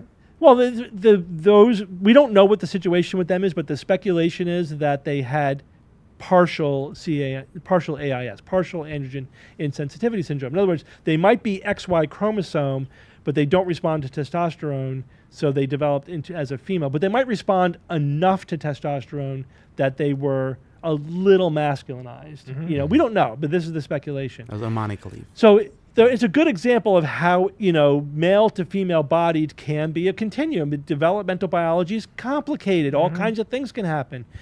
So anyway, the idea that there's men and there's women and there's nothing in between, there's no complexity, it's strictly binary, it's all about the gametes, is just ridiculous, in my opinion. But we could agree on all the facts, just differ on how we Interpret it. conceptualize Yeah. it and how we categorize it and how we think about the implications. And I learned this from your talk that categorization is largely made. It's made up. It's made up. How many continents are there? There's no objective answer to that question. Sabin. How many planets are there? How do you define a planet, right? I talk about Archaeopteryx. Is it a non-avian dinosaur or is it a bird? It depends on what schematic of categorization you're using. Anyway, It's kind of both. it's literally half dinosaur, half bird. I know birds are dinosaurs, but that's within a cladistic system. You don't have to what? You don't have to use a cladistic system. Jay. That's Jay. one Jay. I just said what, Jay. and you're making assumptions. Jay. based entirely on You couldn't find it. evolutionary branching points as I couldn't opposed say to that word. morphology. Like you could say, well, birds deserve their own group because they're so different from non-avian dinosaurs. They can fly, they have feathers, blah, blah, blah. They should be their own group. As a cladistic system says, nope, they're a branch of dinosaurs. According to cladistics, we're fish, Yeah. right? Evolutionarily, we're fish. Well, I know some people. we're just specialized fish.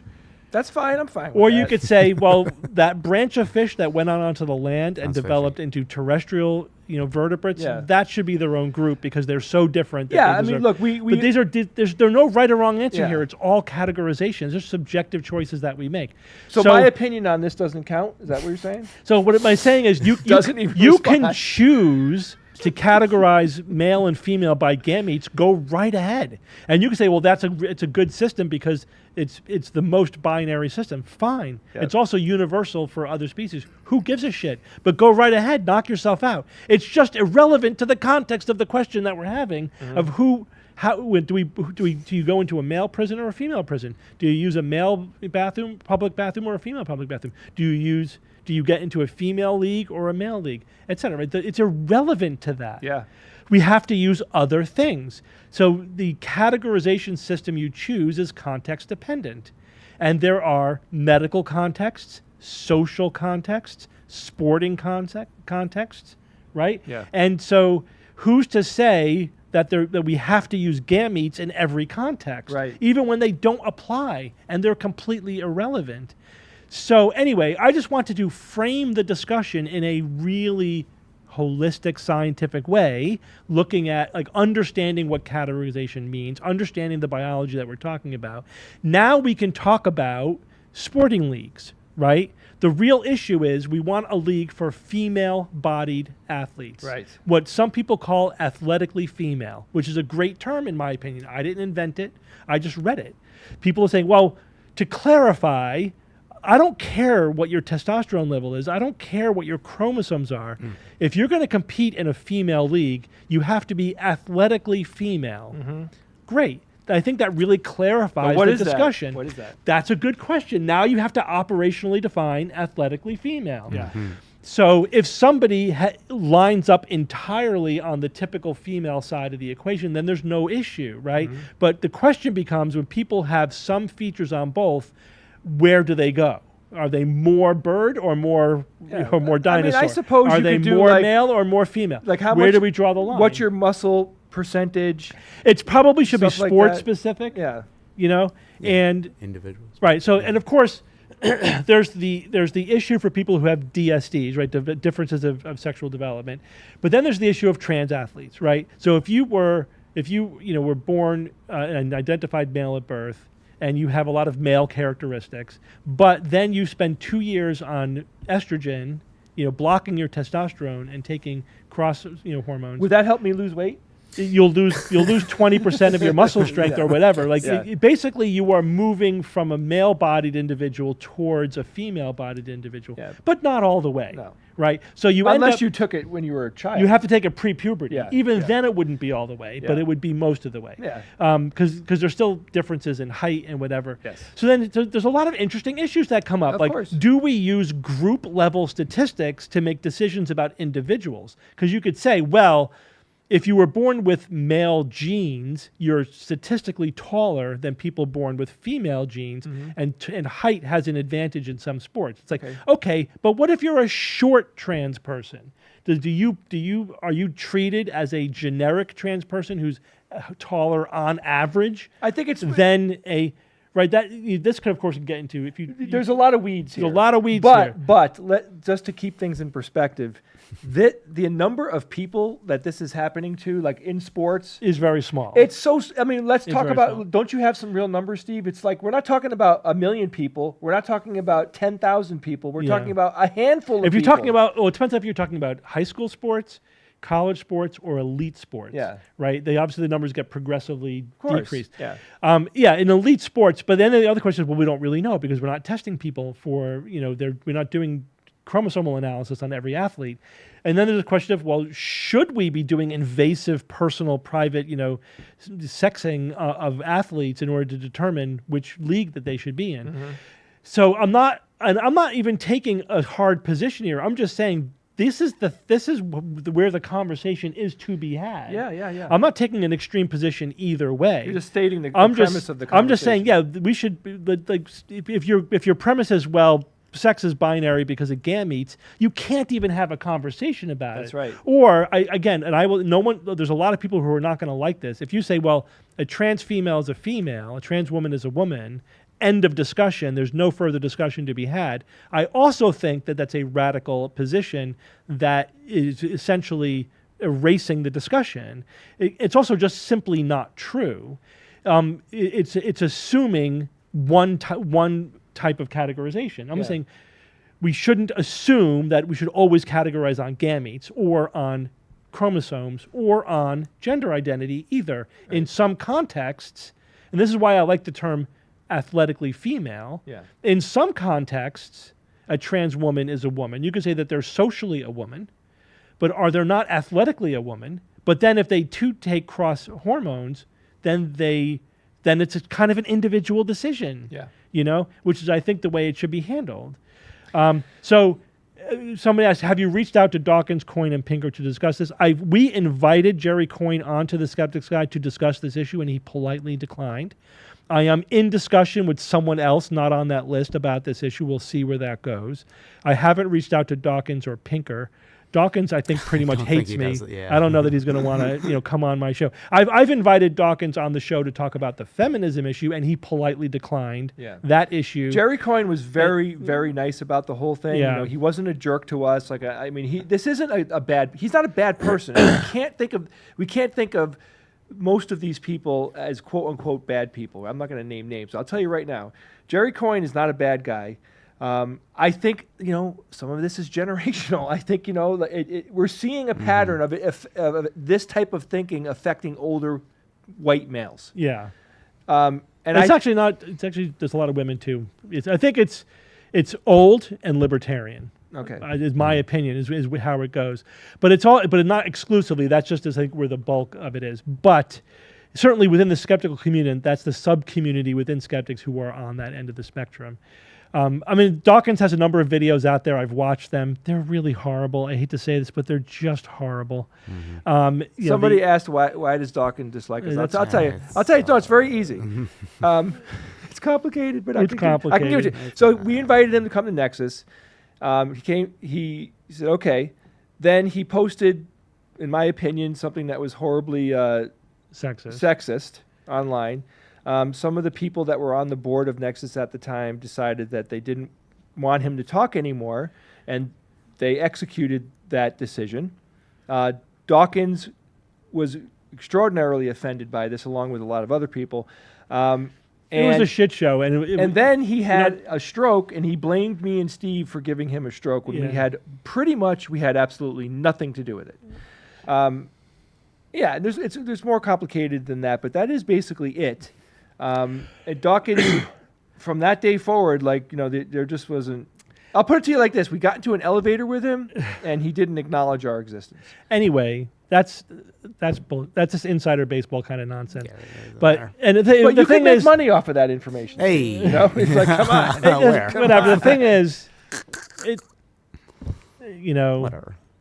Getting back to his videos, watch his videos on the gender binary. He's basically talking to somebody who's like a radical anti-trans person and completely buying everything that they're saying, not challenging any of their premises. It's a very gullible interview, in my opinion, very unscientific. He's not really even acknowledging the other side. He basically thinks that the trans phenomenon doesn't even exist, right? That it's all self-delusion. It's pretty blatantly anti-trans propaganda. A social contagion. It's very unfortunate. I have nothing good to say about it. Like, I watched it for an hour, cringing the whole time. It's just terrible. But I'd be happy to have a polite discussion about it. I think that essentially there is a subgroup of skeptics who have been radicalized by a moral panic on this issue. They've kind of bought into right-wing propaganda on this issue, which is really disappointing. And without naming names. And they think that, the thing is, they think that anyone who disagrees with them is woke, has bought into liberal propaganda. It's like, well, I'm not even taking any kind of extreme position. I'm just saying, this is where the science is on this. Can we at least start there and have a scientific discussion and try to filter out the politics? But they're immediately saying, if you disagree with their pretty radical extreme position, you're woke. And end of discussion. End of discussion. It's terrible. I mean, God, it's been super disappointing. And guys, very important here, including anybody, us, Steve, whatever. We can't revere people whose body of work we've appreciated and enjoyed to such a degree that we don't question them when they make mistakes or are wrong or not handling a situation correctly. We can't, Dawkins has done, he's done tremendously good things for science. Yes, I've promotion. read his books. I mean, they were great. I don't think he's a bad person. I don't think there's anything wrong with him like that. It's that some of us have sacred cows. That's it. Some of us have blind spots, and we can't turn a blind eye to famous people who we semi or fully look up to when they have blind spots. Yeah, my talk comes down to this, right? Yeah. Is that, first of all, as skeptics, we are not immune to motivated reasoning, to ideology, to narrative capture, right? To all of these things. We are not immune to this.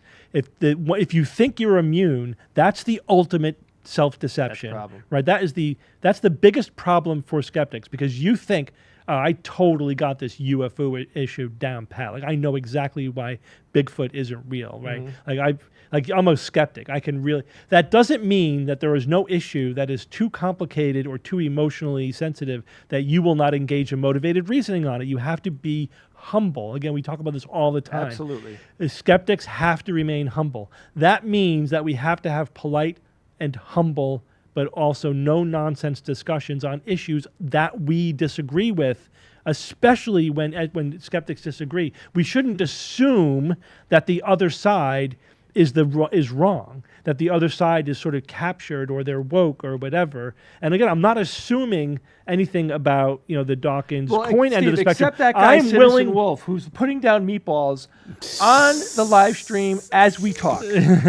I mean, All right, what the all right. hell? Hey, whoa. No, whatever. No, but Steve, Yeah, but we have to have. I'm perfectly willing to be proven wrong on this issue. If any of my positions or any of my statements are shown to be weak or illogical or or not in line with the facts, please correct me. Yeah. I'm trying to be as humble on this issue as possible. This is one of those issues where typically this is like one of the things that happens in the background when some new issue crops up. And this is true about GMOs, this is true about vaccines, this is true about a lot of things. Like, I won't talk about it publicly until I feel I've wrapped my head around that issue enough that I'm not talking entirely out of my ass. Although, again, even still, like, I'm humble and I'm willing to be convinced. I'm not saying that I'm absolutely right on this. But what I'm directly experiencing, though, is that this issue is becoming polarized, and there is a really low level of skeptical discussion happening on this issue within the skeptical movement. I was trying to start with let's just talk about biological sex in humans first, just so that at least the language we're using aligns with reality. And I couldn't get past this first step, because people saying things like, well, people are binary because of gametes, and it's like, yeah, but okay, but you don't see how entirely fucking irrelevant that is to the question, to the issue that we're having, right? There are still, women with XY chromosomes. There are still men with XX chromosomes. There's pretty much every permutation you could think of exists. And these people, there may be a small percentage, but that still translates to millions of people. They're still out there. It's not some kind of huge problem that we have to panic about, but this is the discussion we're having, right? How do these people fit into our society? And how do we basically created a civilization that assumed a sex binary, because that's the way things work, and it is at first approximation it seems that way. And now we're realizing, there's now that we have 8 billion people on the planet and there's a lot of diversity, these old categories that we came up with don't accommodate everybody. And if we want to be open and accommodating and rational and blah blah blah, we have to rethink some of these old assumptions, make them more subtle, more nuanced. Challenge our assumptions. So, Steve, why dig is it down to but just saying there are men and there are women, and if you don't think that, you're woke, is like, that's not getting us anywhere. So, it's an interesting and very provocative question. So why is it that dyed-in-the-wool, trained, tenured skeptics, critical thinkers, and atheists who have thought about these issues in detail and who are intelligent enough to get to these difficult conclusions and understanding the nuances and complexity, how could it possibly be that this is like a sticking point for them? It's my hypothesis is that it's motivated reasoning. And the thing is about motivated reasoning is that the more intelligent you are, the better you are at it. Yes. And so skeptics are really good at motivated reasoning, and we're really good at convincing ourselves that whatever we want to believe is the skeptical point of view. So that right? This is the reason why I'm glad I'm not an expert in anything. No, but I'm not. Look, I'd love to be an expert in something, but the idea, though, but you are though, Jay. But it's the same thing. You are a skeptic, right? You've been doing the critical thinking thing for 20, 30 years. My point is, though, but it's easy to convince yourself because I'm spending all of my time debunking people who believe really stupid shit. That I'm smart and therefore anything I think is golden. You know, it's because I know that free energy doesn't exist and Bigfoot isn't real, and and that's why people are deceiving themselves on this and that or whatever. I have all the tools. I'm a critical thinker. Therefore, what I believe on this issue must be golden.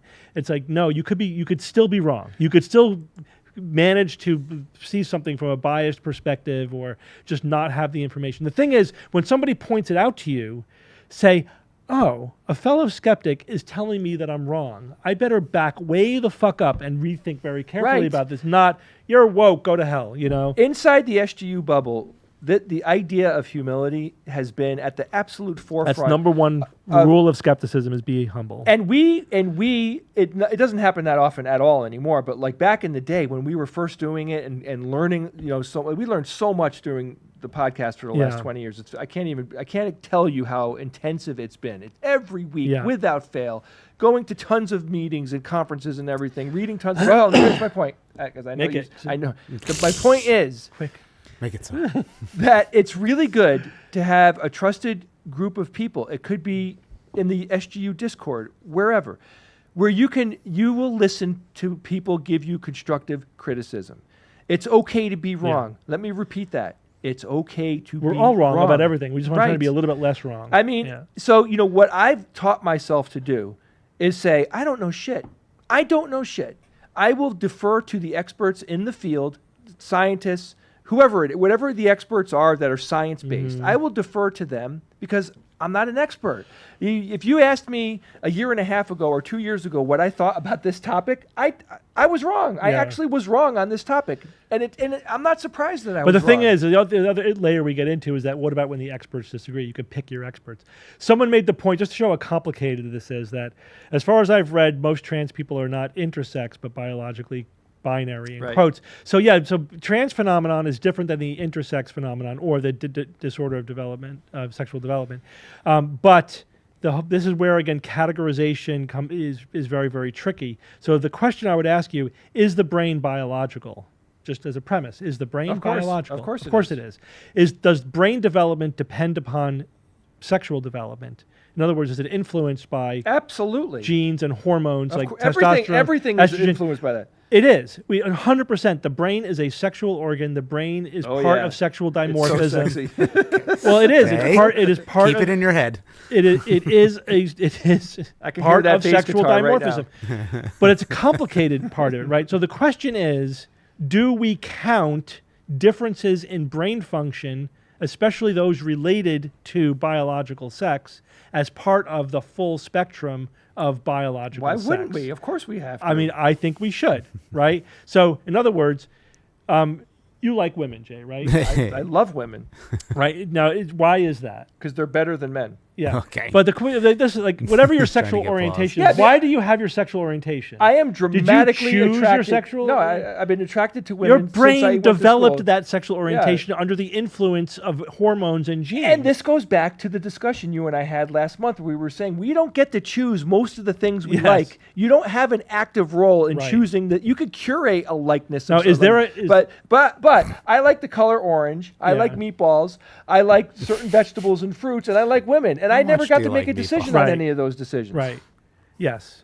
Keeps bringing up. Yeah. meatballs. So the thing is, so is sexual orientation Yes. part of biological sex? Yes. Of course it Of freaking course it is. Right. That should be a non-controversial statement.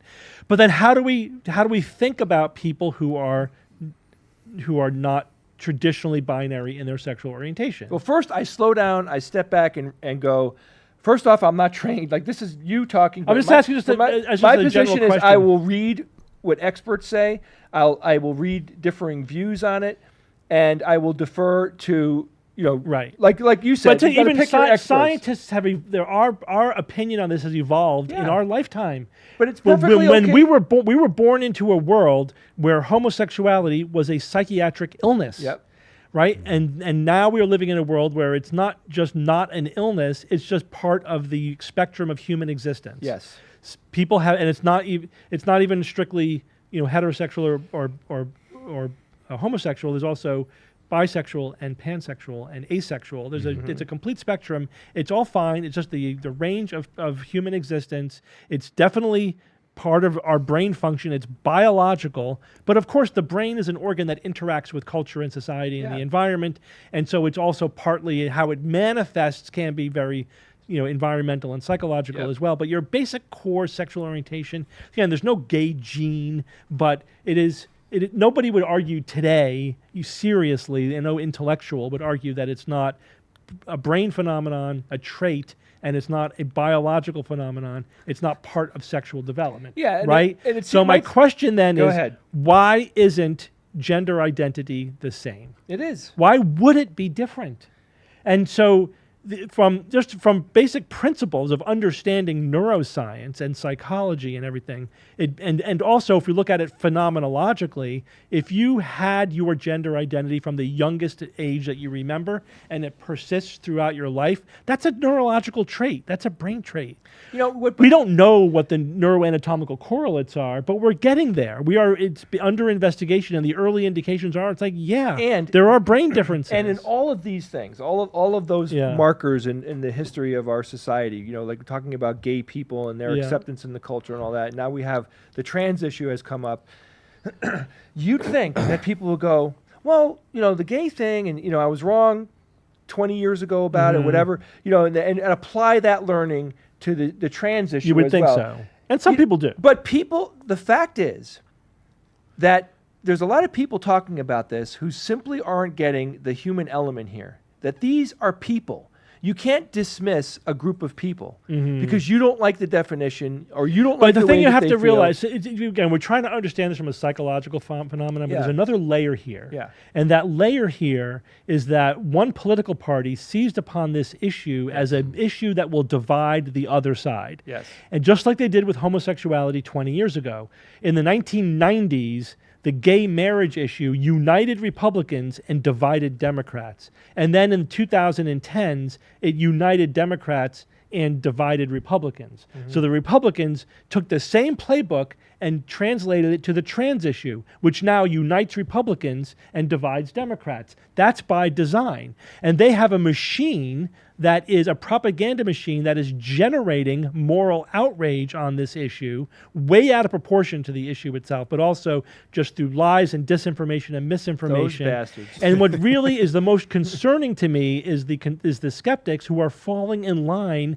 with this propaganda machine, just like they did 20 years ago with global warming denial. Yep. It's like, yes, but that information that you're citing was generated by the fossil fuel industry to deny climate change. And now the information that you're citing right now, and they're literally linking to like Fox News and right-wing propaganda outlets. And the shitstorm hasn't even begun. But it's like you don't realize that this is a right-wing moral panic that was manufactured and arguably, contributed to Donald Trump's winning this last election.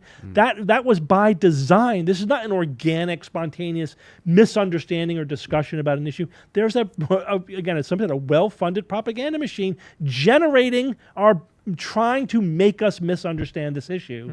And it takes a lot to sort of look through all of this to, you know what I mean? So anyway, I'm not saying that there isn't, this is, political manipulation happens across the political spectrum, but on this specific issue, that is what is happening. And I've encountered the hired guns on this issue as well. And you can see what they're doing. It's amazing. So there is the critical thinking issue. There's also this gets back to our social media discussion. There are bad faith actors deliberately manipulating the issue for political gain, right? So we have to also be aware of that as well. It's not all just fair actors, that are misunderstanding or have a difference of understanding on a complex issue. It is that, but it's happening on a background of unfair, bad faith actors putting their thumb on the scale. Steve, somebody said, I love the fact that you're using similar hand signs as the video on top. It's like Steve's going like this here. He's going like this here. I know. It's awesome. What do you want from Italians? Like our mouth and our hands are connected neurologically. Yeah, absolutely. So in 20 years, what do you think? Is it going to be anti-cyborg marriage? Whatever. They'll have to come. I do think that 10 years from now, 20 years from now, I'm hoping that the trans issue will be like where the gay issue is now. But the thing is, I don't know that that's the case. It might not follow this thing. I hope it does. But if you go back to like the 1960s, the whole trans issue was sort of making some progress back then, and then it got used again for political purposes and got shoved back down into... And you haven't seen shit yet. Yeah. Because when we are living in a more VR-oriented reality and people can pick their personal avatars... Oh, my God. It's going to be like Ready Player One. Yeah. Where everybody's got some type of... what about when we can genetically manipulate ourselves? Yeah. We're going to have the cat people and... Yeah, it's going to happen. The people with tails, people with fangs. It's going to happen. Vampires? It's transhumanism. Transhumanism, The thing that's is true. that what's really interesting is that all the anti-trans people right now are the transhumanists. There's a huge overlap We in, should, in those two groups. if It's you just interesting. keep this simple thing in mind, these are all people. That's right. They're all people. There are people. Yeah. Trans people, they could have it really bad, guys. Imagine That's the thing. being, They do. you They feel do. and think that you're in the wrong sexed body. Yeah. Could you imagine that? I never have to think about But that. Jay, they're doing that in order to get an advantage in competitive sports. or to get attention at school. I mean, they saw it on I couldn't TikTok. imagine. Or to creep on girls in women's basketball. I know a lot of Ay, trans ay. people are perfectly happy with who and what they are. That's fine. But I know that it's hard on a lot of people. Yeah. And you think about, hey, I'm gay, right? I was born gay, and I can't tell my family. Well, and I'm gonna marry a woman who I really am not sexually attracted to, and then it's like, or whatever. It goes both ways. But the bottom line is, it's hard. It's hard. It's hard. We should. And make we it have easy. data on that. We have data on that. Yes. They objectively have higher rates of suicide, of violence. They are targeted, We much more should make frequently. it They have higher easier rates of on them. depression. We should make this It's a easy on hard them. row to hoe. The idea that people would choose that because of some kind of perceived Ridiculous. advantage is clueless. It's ridiculous. But they also frame it now. See, now it's like, but think of the children. Like literally, like yes, okay, but we but are? kids we should not be giving gender affirming care to children. So this is also a moral panic. It's like first of all, it's like they're mutilating kids. Like first of all, surgery is only for adults. Right? If you look at the published standards of care, look at most gender affirming clinics, they don't do surgery until you're 18. Yeah. There are exceptions. There are some people that will do top surgery down to 16 or whatever, but never genital surgery, never bottom surgery. But anyway, it's really the discussion is about hormones, and again, there was a recent study that came out that showed that only less than 0.1% of children are getting any kind of gender affirming care. Statistics don't matter. It's Literally, they way don't matter. less than the number of people who identify as trans or as non-binary. So it's clearly not this epidemic of like gender affirming care. And then, but they act like just wait until they're 18. That's the issue I think that gets most people. This is where most people who are just listening to the moral panic machine don't get the issue.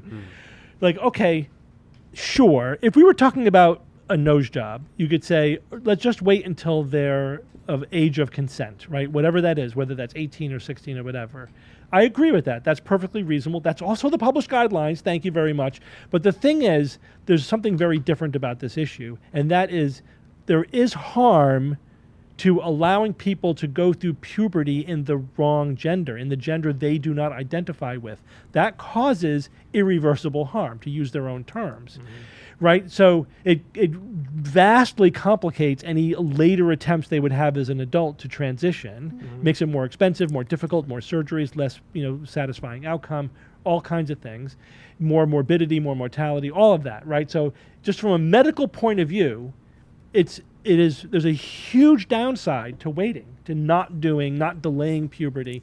So right now the approach is, well, you delay puberty as long as you can so that they have more time to grow up and to make sure that they're absolutely sure that this is what they want. And then if you decide that they're comfortable with that, so typically they social transition. If they're comfortable with that, then you delay puberty. If they're comfortable with that, then you could do cross hormones. And then when they're adults, they could think about surgery. And no person is going through all that and pretending But for some they're weird saying, advantage. but again, what Trump said is what people think. Your kid goes in, they go to school a boy and they come back a girl.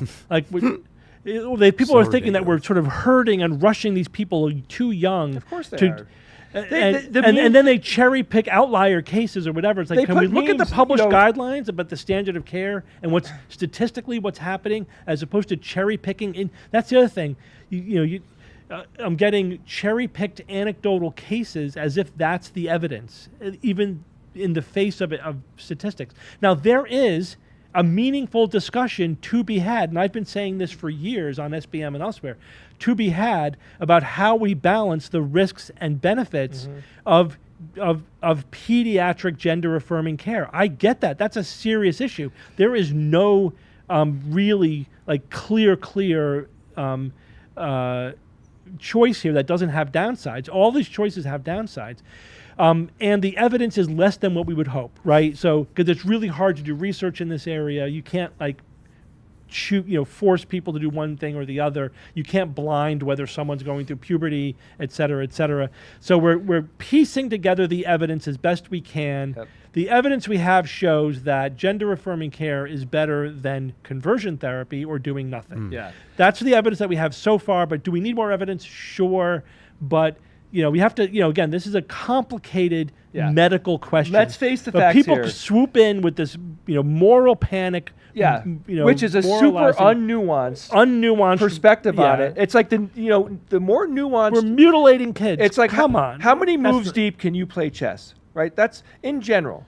How many levels of nuance does it take to wipe out most people who just can't handle it or don't want to, right? Yeah. And I find that nuance goes hand in hand with a lack of understanding of nuance, and acceptance of nuance goes hand in hand with certain political views. There's no nuance on the other side. Yeah. That's my personal experience. Right. Someone's saying, I have a 21-year-old daughter. She's bright and sweet, but she also has made some terrible decisions. 18-year-olds are idiots. I think that's the hasty generalization logical fallacy, right? You're going from one person to generalizing to an entire population. The thing is, gender-affirming care is individualized. It's massively individualized. It doesn't matter what you think statistically about 18-year-olds or 16-year-olds. What matters is that 16-year-old right there. How... And again, the published standards are that the gender identity needs to be robust, unequivocal, and persistent. Yeah. Right? And if you don't have all those three things, you don't get gender-affirming care. That is the standard of care. Now, we could also argue about, is that standard of care being enforced sufficiently across countries or whatever? That's a difficult question to get at, and I don't know what the answer to that is. But we have the standards of care. Statistically, it seems like they're being adhered to. By my personal investigation of specific, places like at Yale, for example, it is adhering to them very rigorously. I'm sure there are exceptions. There's exceptions to everything. It's a big world out there. You know what I mean? But we could look at things like regret rate. The regret rate for trans, care is actually way lower than pretty much any other surgery you could think of. It's pretty damn low. So do we need more and better evidence there? Sure we do. But we have pretty good evidence at this point in time, which shows that there's that's a pretty strong signal in the data. If one of my kids, Steve, was homosexual or trans, I'm happy knowing deep down that my opposition to that would be zero. Yeah. Realizing you might even have an emotional reaction to it. I'm sure it would be difficult, right? It would be difficult because the difficulty comes from my fear of the pain they're going to go through, right? And my prediction of the pain and stress I'm going to go through, all of that. But the bottom line is, it is so unbelievably unhealthy. All the people that had to deal with oppositional family members and whoever else is in their life. It really is a sad reality to know that most gay people, had to deal with some horrible, horrible treatment from the people that love them the most. Mm-hmm. My wife's uncle Vinny is homosexual. Gay. He's gay. I love the guy. He's an amazing person. His father was from Italy, so it's old school thinking. Father couldn't accept it in the beginning to such a degree that he was exiled from the family for a little while. It's fucking terrible. Yeah. Could you imagine? Just for being who you are. You have this, so anyway, you get the point. It's happening, and we as the general public who are not, most of us who are not dealing with any of these things directly, we need to be so accommodating and so caring and loving to people that are having issues like this. Just them hearing about someone talking negatively about the trans issue. Think about it. Half the country at least doesn't even want to accept them as humans. You know what I mean? Could you imagine being in that category? I feel so bad that I wish that there was something more other than just having these discussions. I think educating people is very important. I just wish there was something more direct that could be done. Yeah. Yeah, I don't know. If you have the opportunity, guys, if you know people that fit into these categories that you feel like you could do something for, go out of your way and do something. Of course, we have to. We have to. But the skeptical movement is the place where these discussions should be happening at a very high level. Yep. And this is, again, that's what I'm trying to get to that point. And this is why it's been the most disappointing that it's happening at the lowest fucking level. Yep. Like, really, we are supposed to be better than this. Yep, we are. This is really so disappointing. And there's shit going on that you don't even know, guys, that we won't talk about. We're being polite. We are being very fucking polite. But let me tell you the disappointment that we've had to deal with discussing this with people and finding out who and what they really are. Unbelievable. And in my opinion, unacceptable. so freaking disappointed. If the skeptical community can't be the bigger people in this situation, it really blows my mind. Now, look, again, yeah, I don't agree with a lot of people out there who are, I believe, are on the wrong side of this issue. I don't want to paint them as bad people or whatever. But you would think that they would have more availability to open discussion and less, riding on the, it's a massively emotional issue. Yeah. Like, if you really think that like a 14-year-old kid is being herded inappropriately into irreversible medical changes based upon some kind of faddish notion. This is what they think. So ridiculous. But that's what they think. If you really think that's happening, yes, then that would outrage you, and you would think, oh, I have to bring all of my skeptical tools to bear to stop that from happening. How the to fuck oppose though, this. Steve? My God, they're people. They all have. All right, 99% of them out there have a sexual orientation. There is nothing a teacher or a friend of mine in school could have ever said to me to make me not be attracted to women. Yeah. You're not going to talk me out of my sexuality. And they fucking know it, man. You know that they know it. I'm going to chill out. But they know it. They know it. They don't understand, because this is what sexual orientation and gender identity are different in that, conceptually, because they could say, yes, I have a sexual orientation. Yeah. Right? But like, Dawkins doesn't think he has a gender identity. Think about that. What? Because the thing is, he said, I'm not extrapolating. He said that on one of his videos. How long ago? This is, I don't know, I saw it. This is recent. All right, well, he's an old man. He's probably. But I'm just saying, this is the difference. You could extrapolate from your sexual orientation, say, well, I have to respect everyone's sexual orientation. I had no control over my sexual orientation. It's powerful. It's visceral. It's baked into my brain. And it's important to me. It's important to me, to my identity, and I can do nothing about it. And if somebody else has the same thing going on, who am I to challenge that? But the whole point of the anti-trans rhetoric, the narrative, is that you don't have a gender identity. You have a penis. Yeah. And you just recognize the reality that you have a penis, and gender identity is just denying your anatomy. Yeah. That's what they think. Yep. It's like, no, gender identity is an actual thing. It's a phenomenon unto itself. It's a neurological trait. It is a neurological phenomenon. And the evidence so far strongly supports that conclusion, at least to the point where that is that the burden of proof is on proving that it doesn't exist, right? So, but if you start from the premise that it doesn't exist, then think about all the things that flow from that. If you really believe that gender identity doesn't exist. Again, this is where like people are saying like, oh, but there are biologists who disagree with you, Steve. Like, first of all, I have training in biology. I'm not a biology expert, but I'm a doctor. I'm a doctor. Freaking medical doctor, but I do have expertise in medical decision Steve, can I ask you a question? And I'm a neuroscientist. But this is ultimately a neuroscientific question. Aren't all medical doctors biologists?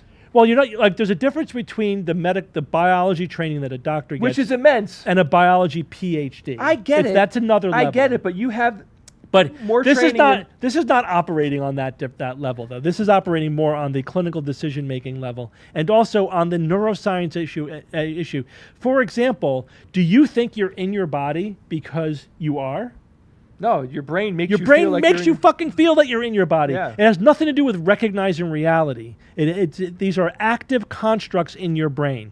So your sexual orientation is also an active construct in your brain. And I love it. There's no reason to think I'm so happy about that mine. something as fundamental as your gender identity would not also be an active construct in your brain, not just a recognition of your anatomy, right? So the idea that gender identity doesn't exist is the extraordinary claim, in my opinion. It's neuroscientifically naive. Yes. And it does not align with the existing scientific reality. Now, again, this picture is still evolving. Again, it's like global warming 30 years ago or whatever, in that you can say, well, it's only a 90% confidence interval, whatever. But but that's that's where we are, and that's the direction that it's going in, and you should at least acknowledge that. But taking a firm position that gender identity doesn't exist is pseudoscience at this point in time, and it's neuroscientifically completely naive. Oh, and some of them just throw out the entire brain. Like it just doesn't. It doesn't the brain come into the equation. Is not biological. It's what you think versus your anatomy. No, it's all biology. What you think is also biology. What the fuck do they think your brain is? What? Right. I don't get it. They're compartmentalizing. Oh, They're just God. compartmentalizing. It's wibbly wobbly, All right. slimy. Jay, you're stuff. just being woke. Oh, woke. Oh my God. Wow, the way that term All right. gets used as an all-purpose dismissal. All encompassing. Steve, can I tell you Thank something? you, everybody, for the super chats. Steve. There are a couple of Yeah. the super chats. Thank you so much. Thank you, guys. Steve, I appreciate you so freaking much. I can't tell you. You have helped shape my thinking and helped me become a better version of myself because, I mean, you know, you're a font of knowledge and you instruct very well. I understand everything you say. That's good to Every know. once in a while, you'll use words that I don't understand. And I can usually stop back you. them up. No, you're good, but I can remind you're you right. to tell me. Sometimes sometimes I lose a little bit of touch with what words I learned as part of my training. Yeah, and that's what fine. what's just in the vernacular. No, but I look at it as good because I learn new words. You know, like you also do that. I use But- like I remember one time I used the word modality. Yeah. To me, that's just a word. Oh, it's so easy. I know. And someone's like, what is that? What is that? One time I used the word the. Frigid. You know, no, so the point the reason why Yeah. I'm saying this is, Yeah. you know, even to people who've been sitting beside you and who've known you your entire life and who are on this skeptical journey with you, you know, like I learn from you all the time, still, every day. Like it's very important that I think, you know, I want you to know how powerful what you say is and how accessible it is. And this is the number one topic, Steve, right now that I think we should be making videos on, and we should be going full bore into this to get the information out there, to give people links that they can share with people. Hey, listen to this guy talk about the trans issue. You know, like the whole thing that we just talked about over the last hour and a half. Yeah. We're gonna make a video on that. Yeah. Well, we'll cut this, and then also I'm going to probably cut the CFI post and put Steve's PowerPoint presentation in it too, because they didn't actually include that in any of the shots. But Yeah. Ian, I want to So we'll make do that. I want to make like a really good 1 hour video of Steve doing a very formal Yeah, we'll do that. presentation on Yeah, this. We'll do that might be good for Because some things. Something. I think it would be hard for people that don't know us to sit down and hear all the crazy banter and all that shit over the last hour and a half. Like I want Steve to give it as a single presentation. You got to walk people through. Yeah, the they have to. argument. Yeah, because this is just sort of a little bit scattershot. the talk that we linked to here that Steve did at the conference. Yeah, it's a good. He unpacks it primer. in a very important order to get you, you know, to get Yeah. you to Acclimated. understand the conclusions that he draws towards the end. It's important, and that, my friends, is part of Steve's science communication and part of why it's a pleasure to hear Steve talk. Well, this is a skill I've developed yeah, of over course, 30 but years. I'm I appreciate it. congratulating I you on the appreciate hard it. work. I've been with But you it the is whole way. it man. is a skill like anything. It's like saying Yeah. I really appreciate what a great painter you are. It's like, yeah, I've been spending 30 years honing my skills doing this. No, I just want to. I do get concerned that people think it's just a gift or something. It isn't. I worked it's hard hard work. This is a very conscious skill development. You know that I've been, and I did it in the context of my medical career as well. It's been a nice overlap because I'm a professor, you know, and I lecture to students and to residents, and I've had actual classes and seminars on how to communicate. You know, Yeah. this is a learned skill. Absolutely, and you can learn too with our course our for course. $47. Let's How face to it, be though, a science guys. I mean, look, communicator. there's a lot, like there's very, very, very few people out there. Like, you'll take like Michael Jackson and Prince as examples of people who were like born musically gifted. Yeah. Super talent. Talent is what you're given, and skill is what you earn, Yeah. right? But still, don't think that those people like those guys didn't spend their entire goddamn life becoming the musicians that they could be, right? Which- But at the most elite end of the spectrum, you're dealing with people who have both, right? Yeah, who that's had right. some predisposition that made that easy for them, and they put the hours in. They Yep. put the 10,000 hours in or whatever. Yeah. Yeah, you don't get to be Prince unless you spent an incredible amount of time perfecting your guitar playing skills. Absolutely. You know? So the point is, like, you know, that's what I consider you, Steve. Like someone who had, you know, definitely had a disposition to certain this, because I think honestly, when I think about it, my mind works in a certain logical way. you were born with and that. I tend to have an easy time deconstructing other people's logic. Mm-hmm. Like I tend to know much more quickly where other people are coming from, logically speaking, like how they got to their conclusion. Yeah. So it's easy for me to deconstruct it. You know? And somebody said, hey, you're really gifted at computers. I've been working on them for 20 years. I think it's important. It's an important difference in our word choice here. I think we need to acknowledge, the fact that most of the people that we look at in the world, who we look up to and who, write books that we like and whatever, even famous actors, everything.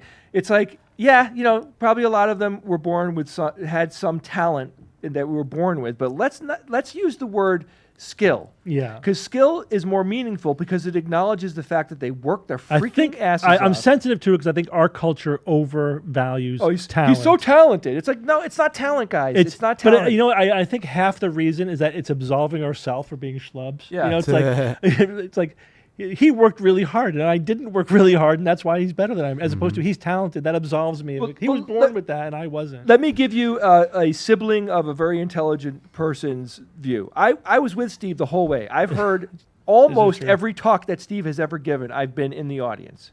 I missed the one in Dubai. Well, they didn't invite me, but that's another thing. But the thing is, Steve wasn't that great in the very, very beginning. He was okay. But Steve realized it and said, shit, I'm going to get better at this. And he kept doing it and kept doing it and kept doing it and kept doing it. And then, that's why you're a brilliant writer today. If you read your super early blog posts, they were okay, but they're nothing compared to what they are today. And also it's an inspiration because, again, if you lay off the TikTok and you lean into some of your hobbies and some of your interests or maybe skills for work or whatever, you could become so much better at it because let's not look at how powerful skill can be. And skill is time earned. What if you want to be the best TikToker? You can't. Okay. All right. That one you can't. Speaking of which, should we get to some TikTok videos? Yeah, I guess we should get to those real quick. quick. I'm gonna go because I'm gonna continue to finish my my son. I didn't think I was gonna be able to make it today, but I can make it. My son is in a concert. Oh yeah. He's been in the band for the last 6 months or 5 months at school. What's he playing? He plays the flute. You remember that? Flute. Yeah. So I get to go see him play with his band. I'm very excited that I can do that because Steve and I were gonna do some work after this that got canceled. Right. So I can go see that. Do you want to watch something really cringy before you go Of to course. lighten the mood, maybe? Yeah, I'm in no okay, rush. so this came out a couple weeks ago. It's Amelia Perez. Chap may know about it. It won the Golden Globe. It ties in with the trans discussion, but it's been blowing up because of how kind of cringe it is. But let's just watch it. Hello, very nice to meet you. I'd like to know about sex change operation. I see. It's very camp. Men to woman, or woman to men. Man to woman. From penis to vagina. Is it for you? For me. What would you like to know about it, madam? I want to know it all. What is the protocol, the techniques and the risks? How many operations? How much time do you need? What is the context here? Okay, I'm sorry. I didn't give any context. This is a Golden Globe winning movie about a crime boss in Mexico that transitioned and requested the help of this lawyer to escape the cartel. And it's like it's based off a real story and also a play and a book. And this was like, it blew up on social media because of how ridiculous this song is. Yeah. And how just like clearly didn't include like trans people writing it because it's so bizarre the way that the doctors talk about it. Everyone reacts to it, but it also won the Golden Globe. That's interesting. So it's big. It's been getting dunked on, but it's also just very funny in how tone deaf it is. Yeah. You know what I mean? So there's like and it is supposed to be camp, but it's like not camp enough to really be good camp. It's you know uncanny what I mean? camp. Yeah. So Yeah, it's a very strange idea, right? Right. Like let's. the chorus is the best part. Let me see if I can get to this part. Is kind of funny. He just lists off. It's just so. Here comes the chorus after this.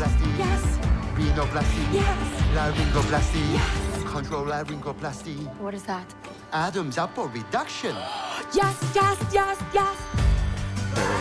go. It's just like so weird.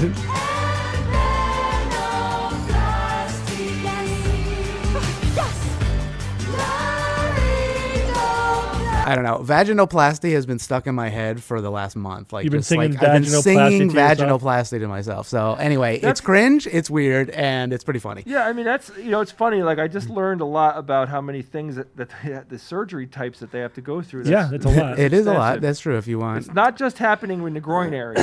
Right. That's true. I don't want anyone to carve up my goddamn Adam's apple. Holy shit. Yeah, but okay. Anyway, that was a little cringe for that. So we'll get out of here. All right, so should we go to some TikToks? Which ones Sure. did you like? Guys, thanks a lot for staying around. I really enjoyed today, and I think it's very important that we keep discussing this. And again, you're the skeptics out there. You know, we need to pass on this information to other people and help people realize maybe where they need to think about things differently. Yeah. Okay. Bid you adieu. Thank you, Jay. Thank you, Jay. Which one did you like? So I want to do the Meteor one. First time impact. That was pretty cool. Yeah. See, it's gonna be in your head. I'm telling you.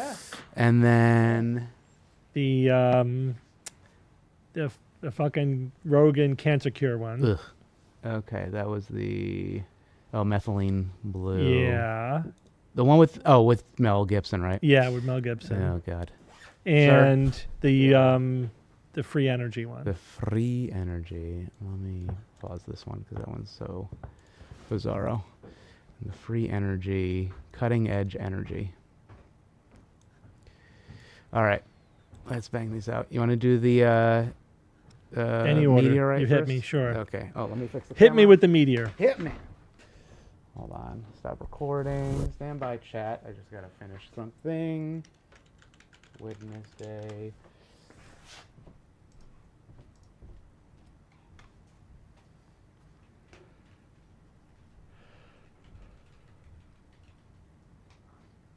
Keyboard battery is dying.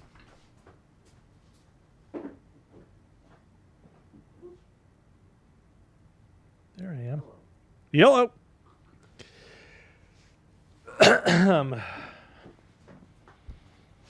Took a chance on a different colored shirt. Does it work with the green screen? Yeah.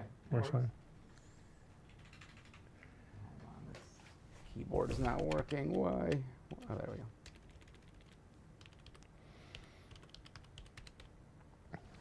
Okay. That works. That works. Oh, you know what? It's on the wrong side.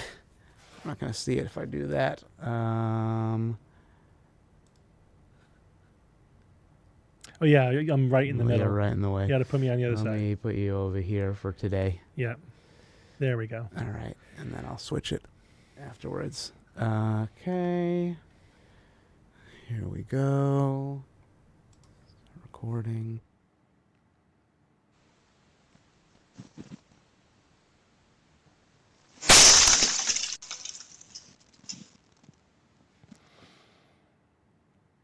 So that was a fun little video. That is the first time. Give me 1 second. I got to edit the camera. Okay. It's a little weird for TikTok. All right, there we go. All right, we're rolling. So that was a fun little video. That's the first time, from what I could find, that the sound of a meteorite hitting the ground was captured. And also, that's a live video of a meteorite hitting the ground. This is fun. You know, you get to see they found a little piece of remaining meteorite. It was actually pretty small. Also, apparently, the owner of that home was in that spot not a few minutes earlier. So he was noting how lucky he was that he had just taken his dog for a walk. Also, I would have been more worried about if that thing was a few feet over, that would have gone right through his house, which happens all the time. Meteorites hit houses and stuff like that. These like small ones like that. The reason why I wanted to watch this video is to make a point that skeptics and others have made before, but this is just a really great illustration of this, that cameras are now ubiquitous, right? They're everywhere. We're carrying them around with us. There are cameras just like these Ring doorbell videos are constantly streaming everywhere. So to the point that we're going to capture even extremely rare events. There was a camera looking right at a meteor hitting the ground from feet away. What are the odds of that happening? It's pretty good now because we have cameras everywhere. So think about that in the context of many of the issues that skeptics deal with, like, flying saucers, alien spacecraft.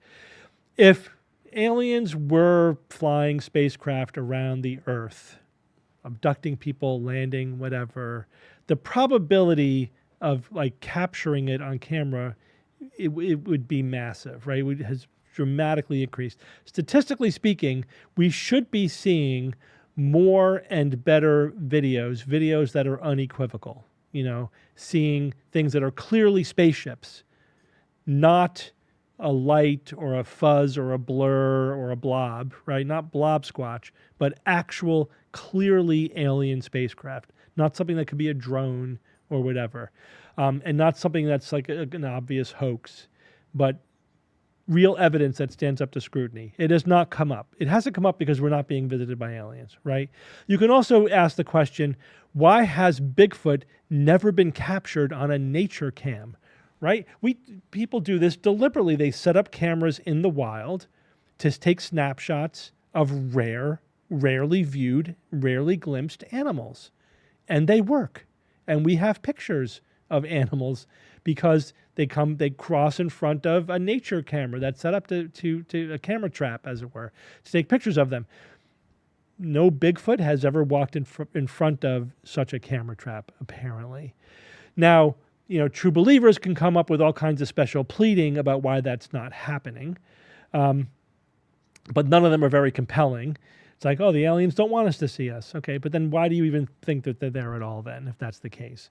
Or big feet apparently are psychic, and they could avoid anything that might capture evidence. But this is just excuses for the absence of evidence. The bottom line is, over the last 50, 60 years of these phenomena, UFOs and cryptids and other things, cameras and videos have become massively increased, right? They're everywhere, and yet we're not seeing more and better quality pictures and videos of these phenomena. That's because the phenomena we're talking about exists at the edge of the evidence, right? The blurry photo is the phenomena. The ambiguity is the phenomenon. You can't have a clear photograph of Bigfoot because Bigfoot is the phenomenon of Bigfoot is ambiguous photographs. Does that make sense? Same thing with unidentified flying objects. They have to be unidentified, or unidentified aerial phenomena or anomalous phenomena. They have to be unidentified. There has to be something unambiguous about them. That's the phenomenon. There is no alien spacecraft visiting the Earth phenomenon happening. If there were, we would have evidence of alien spacecraft. We don't. We only have evidence of unidentified flying objects. They're only usually temporarily unidentified. The more you investigate them, the more you find pretty mundane explanations for them, right? You never end up with saying that, you never find unambiguous evidence of spacecraft at the end of that trail of investigation. It's always, it's ambiguous and it's a bird, or it's a plane, or an insect, or a drone, or a lantern, or whatever, a floating candle, whatever. It's something known, a rocket reentry. It's never an alien spacecraft. So I think what we can infer from that is that we're not being visited by aliens. There is no Bigfoot. These cryptids don't exist. We need to understand these phenomena for what they are. They are interpretations of ambiguous evidence, and that's it. Very good. Fucking Meteor, Ian. Meteor. It's so meaty. Pretty cool. Yeah, they came home like, what's this dust on the sidewalk? Yeah. So they checked the cam, like, holy shit. Where the hell did that come from? These neighborhood kids and their meteors. You know what's funny? And then if you go back to like the 1700s, I think into the 1800s, the idea that rocks were falling out of the sky was met with considerable skepticism. Yeah. Right? People, Where would rocks? How could a rock just fall out of the sky? Like, clearly, crazy. this man is a witch. Which one do you want to do? Do you want to do? Yeah, do the 0 point. Okay. Okay. We'll play this real quick. Hold on. Unmute. Record. Hey everybody, so finally got the video up. You're looking at a real 10-year, 100,000 hours, 0 point energy device.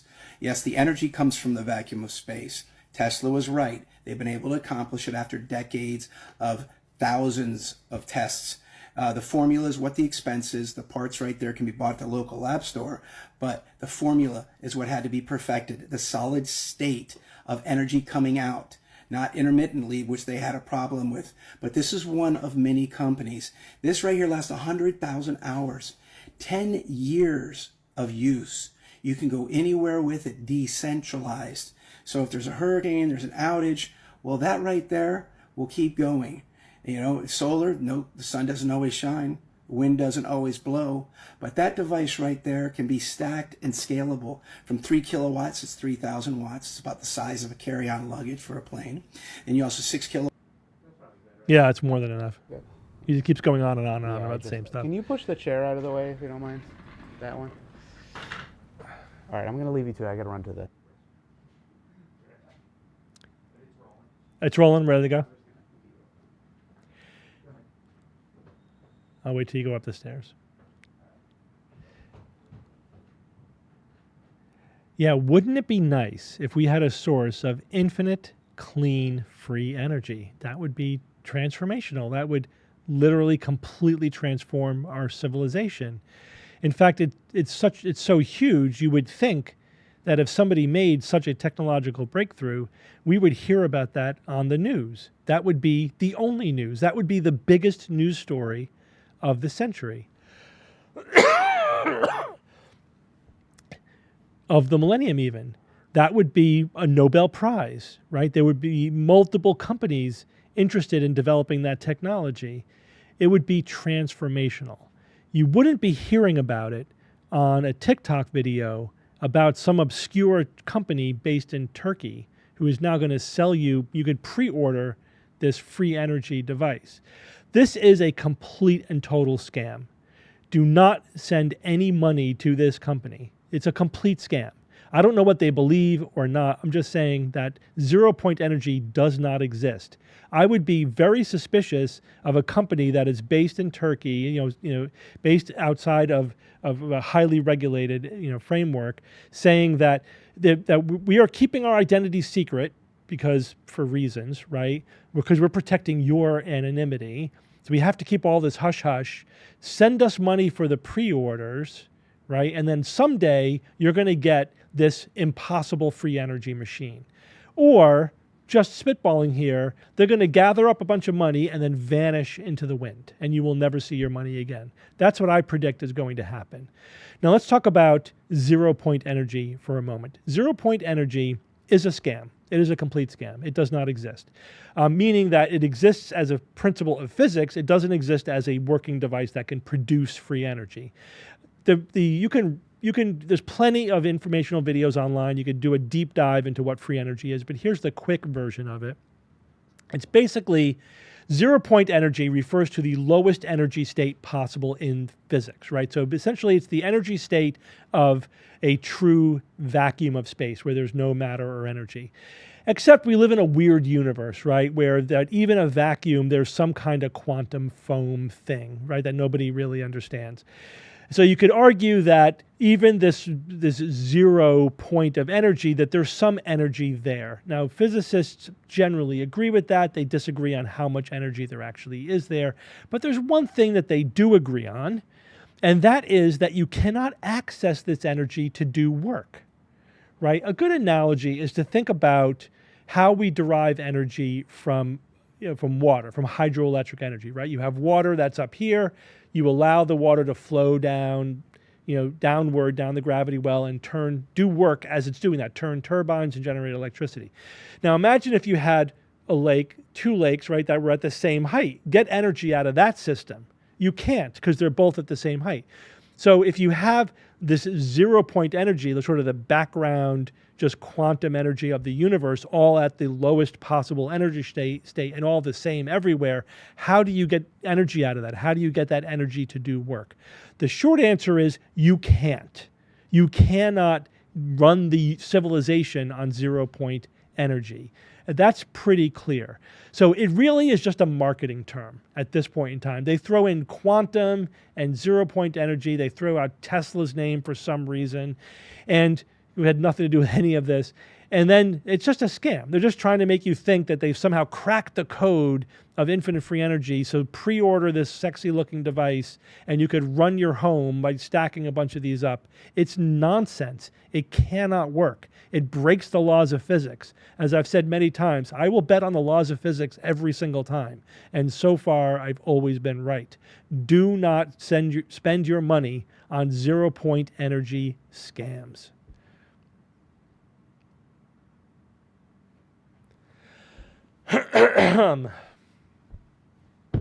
Okay. Should we run our studio on 0 point energy? I mean, if we could, seems pretty profitable. I mean, really, you're going to send your money to some anonymous company in Turkey Yeah. who is admitting that they're hiding their identity for conspiracy reasons, and you think you're going to get some magic box back that's going to run your car or your house or something. But they have to hide their identity, or they'll know. Because otherwise the powers that be will government. shut them down. Because our government doesn't want free energy. No, that's crazy. Right? That would cut into their profits somehow. Somehow? No, but they're actually being run by the fossil fuel industry, and they don't want it. You know, Right. the free energy. That's it. Yeah, duh. All right, so let's do the next one. Here we go. Fun one, sort of.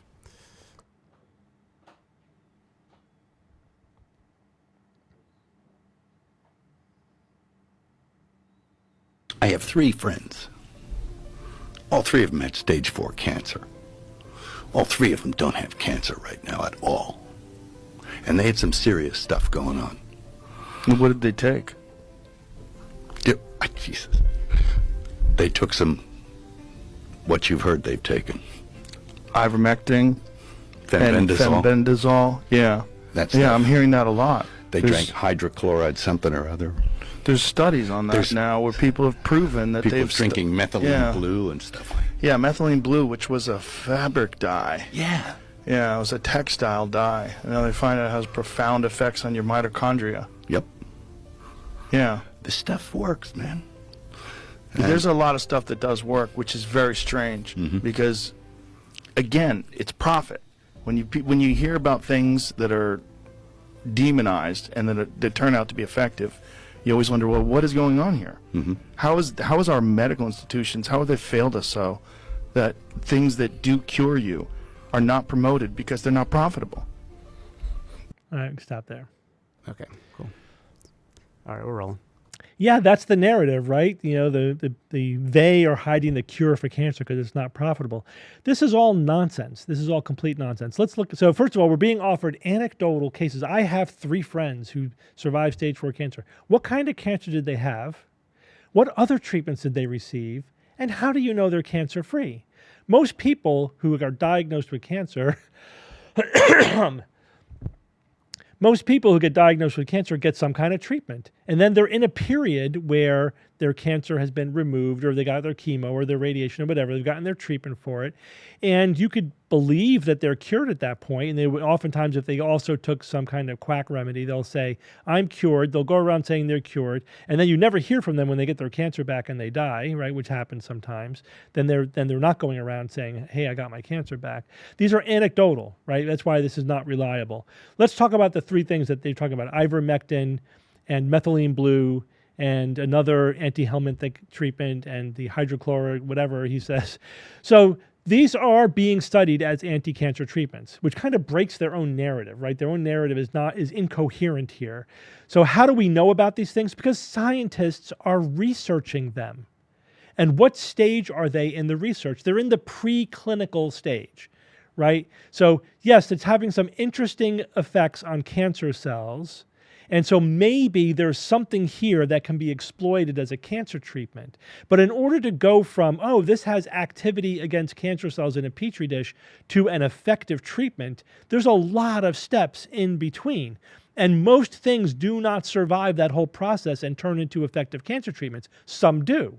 There's a steady stream of new cancer treatments, which is why cancer survival is slowly improving over the years, about 1% per year over the last 20, 30 years. And it's been adding up to a pretty significant improvement in our cancer treatment because of this process, right? You identify things that might be effective. You see what they do in a petri dish.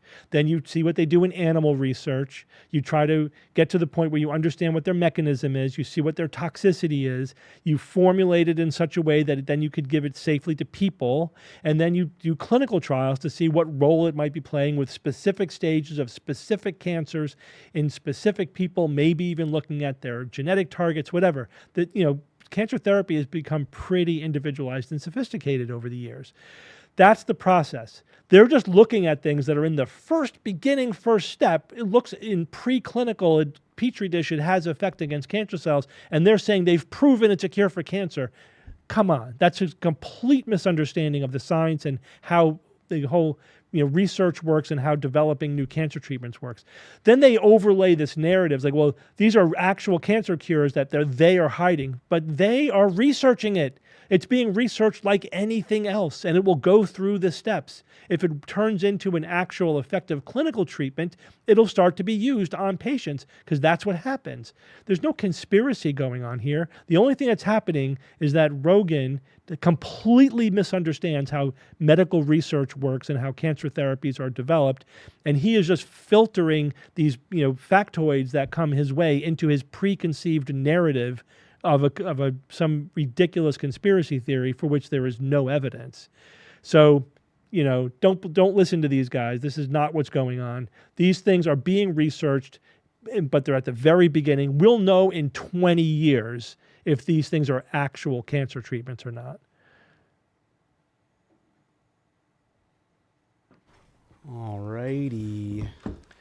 And that's it. That's it. We are done. That's the one. Okay, let me just name this other one. Any other questions, chat, before we skedaddle? And then maybe we'll see you Friday. Maybe we'll see you next Wednesday. Or next Wednesday, yeah. And hopefully we'll actually have Bob this time. Yes. The plan is to have Bob when next time he's available. That's but right. hopefully he'll be here next Wednesday. And I'm not sure about this Friday yet, but we'll see. Are people just drinking methylene blue? Apparently, that's like the thing. So I didn't get into it. Methylene blue, the way it's being used is it gets absorbed by cells, and it does seem to get absorbed more by cancer cells. And then you use it for light therapy to target, to kill the cells. Sure, targeting, yeah. Yeah, so it's just a targeting thing. It's not itself. Doesn't inherently do anything. And that's why you can only use it for like skin cancer or mucosal cancers, like esophageal or vaginal or whatever. Right? You can't use it in deep tissue or like bloodborne cancers. So it makes it like the perfect treatment, quote unquote, in terms of it's like a way of these targeting quack. treatment. Well, no, I'm just saying like the quacks in terms of like there is some truth to it scientifically. For all of those things, they're being researched. They have anti-cancer therapy, but there's probably 100 things that have anti-cancer therapy in a petri dish for every one that turns into a useful cancer treatment. It's like Bleach has anti-cancer therapy. There's it's an XKCD cartoon where it's like there's a scientist pointing a gun at a petri dish. It's like a lot of things kill stuff in a petri dish. Exactly. Doesn't mean it's a useful treatment. Yeah. That's it. All right, chat. I think that's it. We'll see you later on this week, maybe, or we'll see you Wednesday, definitely. And I think see you next time. See you Thanks, next time. Ian. That'll keep them Bye, happy, right? everyone. Bye, everyone. Hit the music. Did it play? There it is.